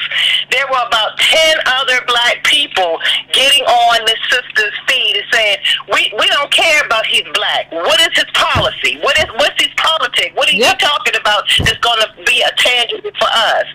And I think we need to keep that up. I think we need to get in touch with these politics. I think we need to get in touch with people. We need to ask the pertinent questions. What are tangibles? What are we getting for our community? He's bringing up foolishness, and we should know that after Clarence Thomas. I mean, just because somebody is black doesn't we should know mean it after Obama. At heart. We should know it after Obama. Look at what we're living. Black people thought we was going to be sipping lemonade and drinking champagne. It's too many examples out here. Ben Carson, it's too many examples out here where we are actually getting the bones and no meat. What are these people talking about? So I challenge everybody in the Breaking Brown family to do what Yvette has suggested. Get in touch with, who cares, Puffy Combs. That guy has a news feed or a Twitter feed. Snoop Dogg. But And listen, they should say, look, we need some more. We challenge you. We need to see some more black films that are about us. We need that. Well, first of all, people run on. Well, you gotta shout down. Well, you gotta shout down Snoop Dogg. See, Snoop Dogg said that like slavery movies wasn't important. So we gotta be willing to shout down the stupidity in the room. Then like Ava DuVernay and I'm not, and Peel and all these people, like they weren't even willing. They had no framing of like DOS before us. Like you understand what I'm saying? So like what you have to do, you have to be willing to go there. And understand something when we talk about the Holocaust. That didn't even happen here. Like that's become the preeminent narrative in America. We don't even try to get our narrative through. Like it would be different for me if we were all just working, and saying like we're gonna get this narrative through, and it just wasn't working. But we be out here saying, I don't want to see no more slave movies. What are you, crazy? Are you insane? Memory is the only way we keep this, and we remind people of the debt that's owed, and remind people of what we went through, and remind people of the cost that is still existing in our communities. What do you mean you don't want? So when Snoop Dogg says that, you gotta get on your Twitter. What are you talking about? You ignorant. You smoke too much weed. Your memory gone. Like you gotta get on these people. There are no consequences for their behavior. But so I'm gonna let you finish up, Carl. I'm sorry. That's okay. I mean, and that's the thing too. We need to understand that we're talking chattel slavery happened right here. The Holocaust happened in Europe. So what do we have that claim too of? Well, we need to. Hey, we need to get our stories told. We need to get out there. And a lot of these people, as far as politicians, whether you're talking Puffy, whether you're talking Snoop Dogg, these people are entertainers. Let the public, let us start turning on them and start showing them that the mirror of us and saying, no, you're not going to start talking this foolishness and misrepresenting like that. Because Kanye West came back just recently, I think yesterday, and he came back starting to backtrack what he said about slavery, that it was our fault. So we need to start doing that a lot more and being very aggressive. We definitely and need to. I'll attack on them when they say something foolish. Yeah, we definitely need to be more aggressive. Thank you. Reality. Thank you, Carl. I appreciate it. But yeah, you're right. We have to be more aggressive. And if you can't, listen, let me tell you something. If you can't be aggressive on Twitter or Facebook, you definitely can't be aggressive in real life.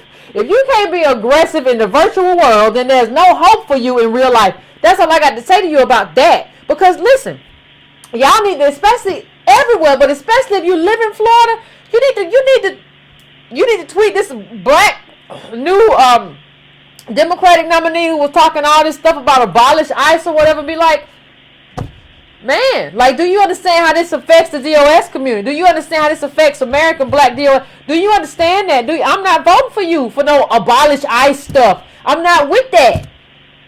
Tell him that. Tell him that on Twitter. Get in those Twitter fights. I'm not saying spend all your time there. It's a waste to spend it, but you got every right. We got every right. Ain't nobody supporting no abolish ICE stuff. What, man, come on. Man, you might as well let what's the other little guy there, Baby Trump, be the governor. Little Baby Trump. Give me a break. And I'm not going to get caught up on the fact that, like, he did kind of basically call you a monkey. Let's not, because the emphasis he put, let's not monkey around. I know what you were trying to say, but I don't care. Because we all stood up with old for Obama. And every time somebody called him a tar baby or whatever they called Obama, we stood up for him every time. We didn't get nothing out of it. I don't care. Fight your own fight. If you're going to do this ICE stuff and all this, fight your own fight. Let them call you. Have a good time. I don't know what to tell you. If you trying to diminish my citizenship and devalue my citizenship in this country, I don't know what to tell you. I don't know what to tell you. They might start wrestling you. It's getting real hot out there in them streets. I don't know what to tell you. So anyway, I'm going to 225. What's your name? Where you calling from? You there, 225? Yeah, Yvette, what's going on? I'm a whole disciple of yours out, Joe. I'm from Baton Rouge, Louisiana. Oh, I can hear it in your voice, bro. What's up? So I said I can hear your accent. What's up? You say it again. You chopping up. No, I said I can hear your accent. Yvette? Yeah, I'm here. Oh, okay. I wouldn't even know. But yeah, I'm from Baton Rouge, Louisiana. I just wanted to let you know, Yvette, before we got started, man, I appreciate you 1,000%. Thank you. I'm 28 years old, and you know, that I just wanted to tell you this perspective from a 28-year-old. Okay. You know, I was literally just born yesterday, and so, you know, I'm born into this shattered black community. And I'm like, man, why everything so up around here? You know, the elders like, well, it's your generation, or they don't want to put their pants up. I'm like, nah, you say some stuff like that. You know, it obviously is more to this community being shattered than just, you know, smoking weed and putting our pants up. Yeah. So, you know, the elder generation like to point the fingers at my generation.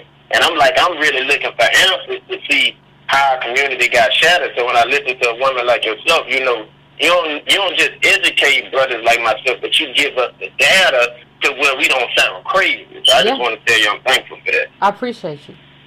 I appreciate that.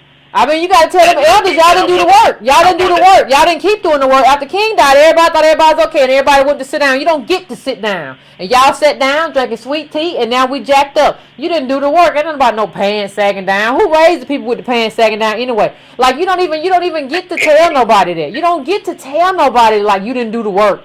Like, who are you to tell me that? Like, you don't even understand who you are and how you failed, man. Come on. And they stubborn with it, Yvette. But look, I wanted to ask you a quick question. I ain't want to hold up too much of your time. Okay. I watch all your shows. I'm even going back and watching all the old shows to get more knowledge. But I know you said in one episode, you said we got to start winning these debates in the streets, right? Uh-huh. And so, Yvette, and so one of my partners, he was saying, yeah, Des, you know, I'm hearing what you're saying, and I watched a little bit of Yvette, but he was saying, if black people just get life insurance, that could close the wealth inequality gap in a generation or so. And I was like, man, with all the stuff we got going on, I think just get life insurance. No. Fix it. And he was saying, well, what you was saying, because he was saying, you know, black people got the disposable income to buy Yeezys and Jordans and all this. But he was saying they should be able to buy life insurance to kind of help close the wealth gap. What you say about that? Here's the thing, fam. First of all, I want you to download Sandy Darity. If you just Google it, Sandy Darity, Antonio Moore, Report on Wealth, it'll come up. Download that, and it'll speak to it too. But understand one thing: buying life insurance is about stability. If you buy a pair of Yeezys or a pair of Jordans, that's a purchase, $150, $200, whatever it is for that given month, right? That's not you don't got to purchase that forever. Life insurance requires you to be stable for like 30, 40 years, right? So you have to be stable enough to make that payment for decades. Black people are not that stable because we have job loss, we have sickness, we have all kind of things. We have instability is baked into our lives. Stability is something that we don't have. So asking us to build wealth based on something that requires stability is a loser's game. So what happens is we pay for life insurance and then something happens and we can't make the payment and we back to ground zero. So you have to be stable to be able to consistently pay for life insurance. And what happens in our community, because we come from slaves and Jim Crow and Reconstruction, we don't have any stability in our community that allows us to make any payment. How many, I would ask your friend, if you ask your friend, have you ever been late on a light payment? Have you ever missed a light payment? What about a car payment? Have you ever missed your car note? Well, your life insurance is over. You have canceled your payment because you were late. That is the instability, because we are always short. So you got to tell him that, like, our lives are unstable. And you cannot have an unstable life and make stable payments for decades. And just help him understand that. Hey, gotcha. I so appreciate how you ran that down, Yvette. And one last thing I got to ask you. You always talk about subscribing to the $2 monthly newsletter. I haven't figured out how to do that. I done clicked through the YouTube and went to the site, but just run it down real fast, because I know I'll put the link. With like stuff the link is in the last video and the other videos I put up, the previous videos.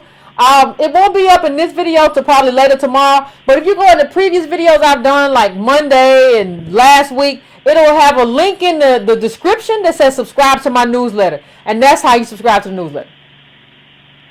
In the YouTube description. Okay, then. Appreciate it. All right, take it easy. No problem. I appreciate you. Yeah, y'all got, and listen, let me understand. Okay. Let me just say something, fam. I said win the battles in the street and you got to fight the battle. But understand when, like, somebody's too slow that you got to walk away. Like, you can't spend your life trying to explain something to somebody who obviously is determined that, like, I'm going to do it. I know you said that gravity is real, but I'm finna jump off this building and I ain't got no cape. I just got to get muscles. And understand that when that happens, it's okay to be like, you know what? I got to go. I got somewhere I got to be. I don't know where I got to be, but I got to be somewhere other than here. Understand? So it's okay to do that after a while, but I'm just saying you can't. What I hear us do a lot of time is we just kind of acquiesce. Well, he do have a point, and well, that brother, he be talking. We all have our opinions. What I hear too often, I be everywhere, fam. Like, people think because I talk on this show, I like to talk. Most of the time, what I do if I'm in a room of people, I just kind of lay back and I listen. And so, like, because I want to hear, like, and I hear a lot of, like, black people just kind of fall back. And I'm just telling you, like, you can't fall back. Now, that don't mean you got to stay there. You can say what you got to say, and if somebody gets stupid, you can walk away. You can walk away while they're talking. You don't owe nobody nothing. But what I'm saying is that you can't be like, well, I hear what you're saying. We too congenial with people. And what? No, I'm walking away. I ain't got time. I don't want to be bothered with what you're saying. Ta-ta. Fly, Cleddy. Fly. So I'm going to my last caller now. I'm going to my last caller. My last caller is coming to me from 571. 571, what's your name? Where you calling from? What's on your mind? Hey, my name's Tyler. How you doing? I'm from Boston. What's going on, Tyler? Yeah, I just heard you talking about reparations earlier. And I kind of wanted to expand on that. Okay. All right. Well, I agree on reparations, but the point that I'm trying to make here is that I really had to do research and look this up. So I got a couple points that I wanted to make too. Okay. So I listened to Louis Farrakhan's speech and I read his book, and it said that majority of the slavery and slave trade was owned by the Jews. And I just wanted to know why. I just wanted to break it down. Are Jewish people white people? And but let me just say this too. Where is the, like? No, I don't think so. They're not. They don't claim they're white either. They said they don't claim it either. What are they? I thought Judaism was a religion. What are they then? Like Middle Eastern. Okay. Well, anyway, I gotta go. All right, I'm gonna go to another calls because I can't. Like, listen, I don't know what y'all are going through. Like, the people in the trolls, listen, y'all can call trolls and I can drop you as quick as I can call. Like, this obsession that you have, like, I don't know what to tell you. It is what it is. I don't know what y'all going through. The Moors and the sovereign societies. I don't know. That's not going to help your politics. I'm going to go to 703. 703, what's your name? Where you calling from? What's on your mind? That's not going to help your politics. I'm going to go to 703. That's me. Quiet your background, 703. Sorry, good evening. Breaking Brown family. Mute your laptop. Mute your TV or laptop.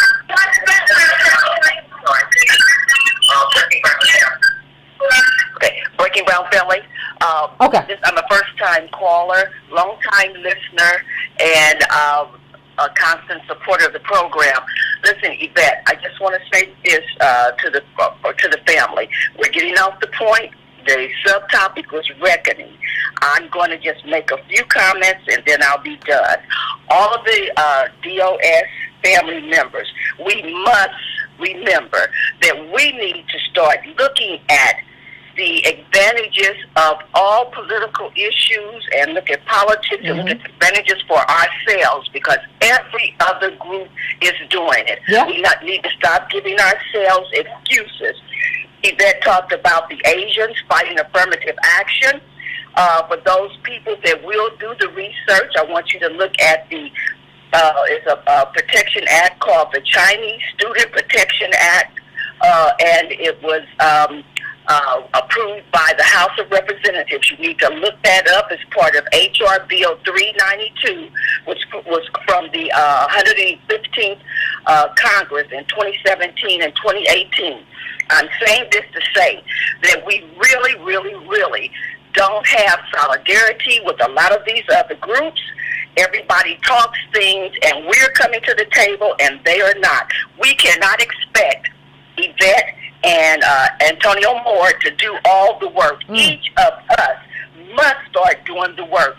Already today, Roz talked about it earlier tonight, and then Yvette talked about it. We need to start Instagramming, emailing, hitting Twitter accounts of representatives, whether they're local or national. We need to start hitting the accounts of NPR, Fox, CNN, any news outlet. People are on there, on these programs giving false narratives. We need to control the narratives. We must control the narratives. We don't have the time to keep sitting back and letting a few people do all the work while the rest of us get on the bandwagon after it's too late. I must say something to Tariq Nasheed's credit. On his Sunday program, he gave a big shout out to Tone Talks and the program concerning loving. And he went in. It was an excellent program. I simply loved it. Those of us that have family members and friends that are part of the Boulay, those of us that have family members and friends that are in fraternities and sororities, if they won't hear us, fine. But those few people that will hear us, we need people to start understanding. We must build a politics. When we can come together with those other individuals who we may differ on certain issues, then, when we can come together, let's work together, and then we'll move on. Once again, I'm going to implore all Breaking Brown family members, we need to start making it part of what we do in terms of policy. Start attacking, and I don't like to use attacking, but start contacting all of the media when they have all these people from the different African nations and from the Caribbean nations that are creating false narratives. We need to start correcting them and not letting it stand. I'm through for tonight. Yvette, thank you for everything that you do. And I appreciate that. I admire your courage. I admire your honesty. And sister, I salute you, and I will see you in Louisville. Oh, you're going to be there? Great. Remember, show up too. Great. I appreciate it. Thank you for everything. I appreciate it, fam. I will see you in Louisville. I say Louisville. I will see you there. And she's right. Listen, like people always focus on like a fight for boys, or and not understanding that was principle, and not understand how hard I really do try, to not have those fights if I can avoid it. So I appreciate like what she just said, about Nasheed and what he said about tone talks, and I think where there is space for us to have alliances, I think we should try. Even if we disagree, even if we are not on the same page on a lot of stuff, I think we're in such a dire situation. There aren't a lot, I go at certain classes of people, certain groups, but there aren't a lot of people that I try to go at, because it's just, for me, I just feel like, hey, we're having a real hard time. So Breaking Brown family, we have reached the end of our show. If I did not get to you, I apologize. I sincerely apologize. We had people who we had one dude who called in and the chat was lit. I want to tell you that I'm so happy that the trolls came through, because the trolls showed that we're getting so much attention that they had to come in here and try to disrupt. I want to thank all the mods. Queen Riri, you held everything down, and all the mods, I want to thank you. And listen, let me just say this. Some of you all with these obsessions, whether it's the sovereign society or the Moors, or you want to talk about Egypt and the Hotep and the one eye, or you just want to talk about, Jewish people and what you read and, and these little self-published books. Like, you gotta just wonder, like, you shouldn't have any kind of fixation. And you shouldn't, be reading one book. Like, you should have a plethora of books that inform you. Like, I can't deal with people with these, there's so many people with all these little strange, weird fixations. Well, I read that he said in 1954. Now, listen, I got a map. Now, I drew on this map.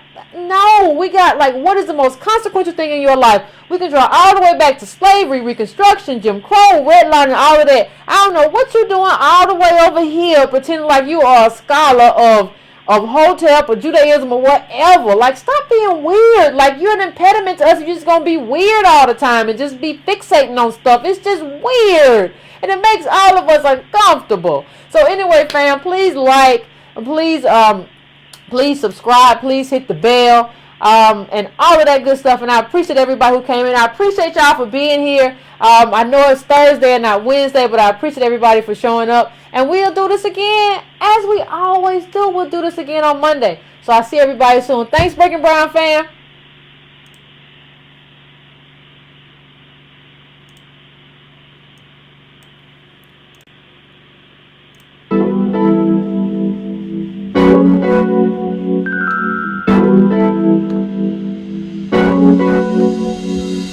Thank you.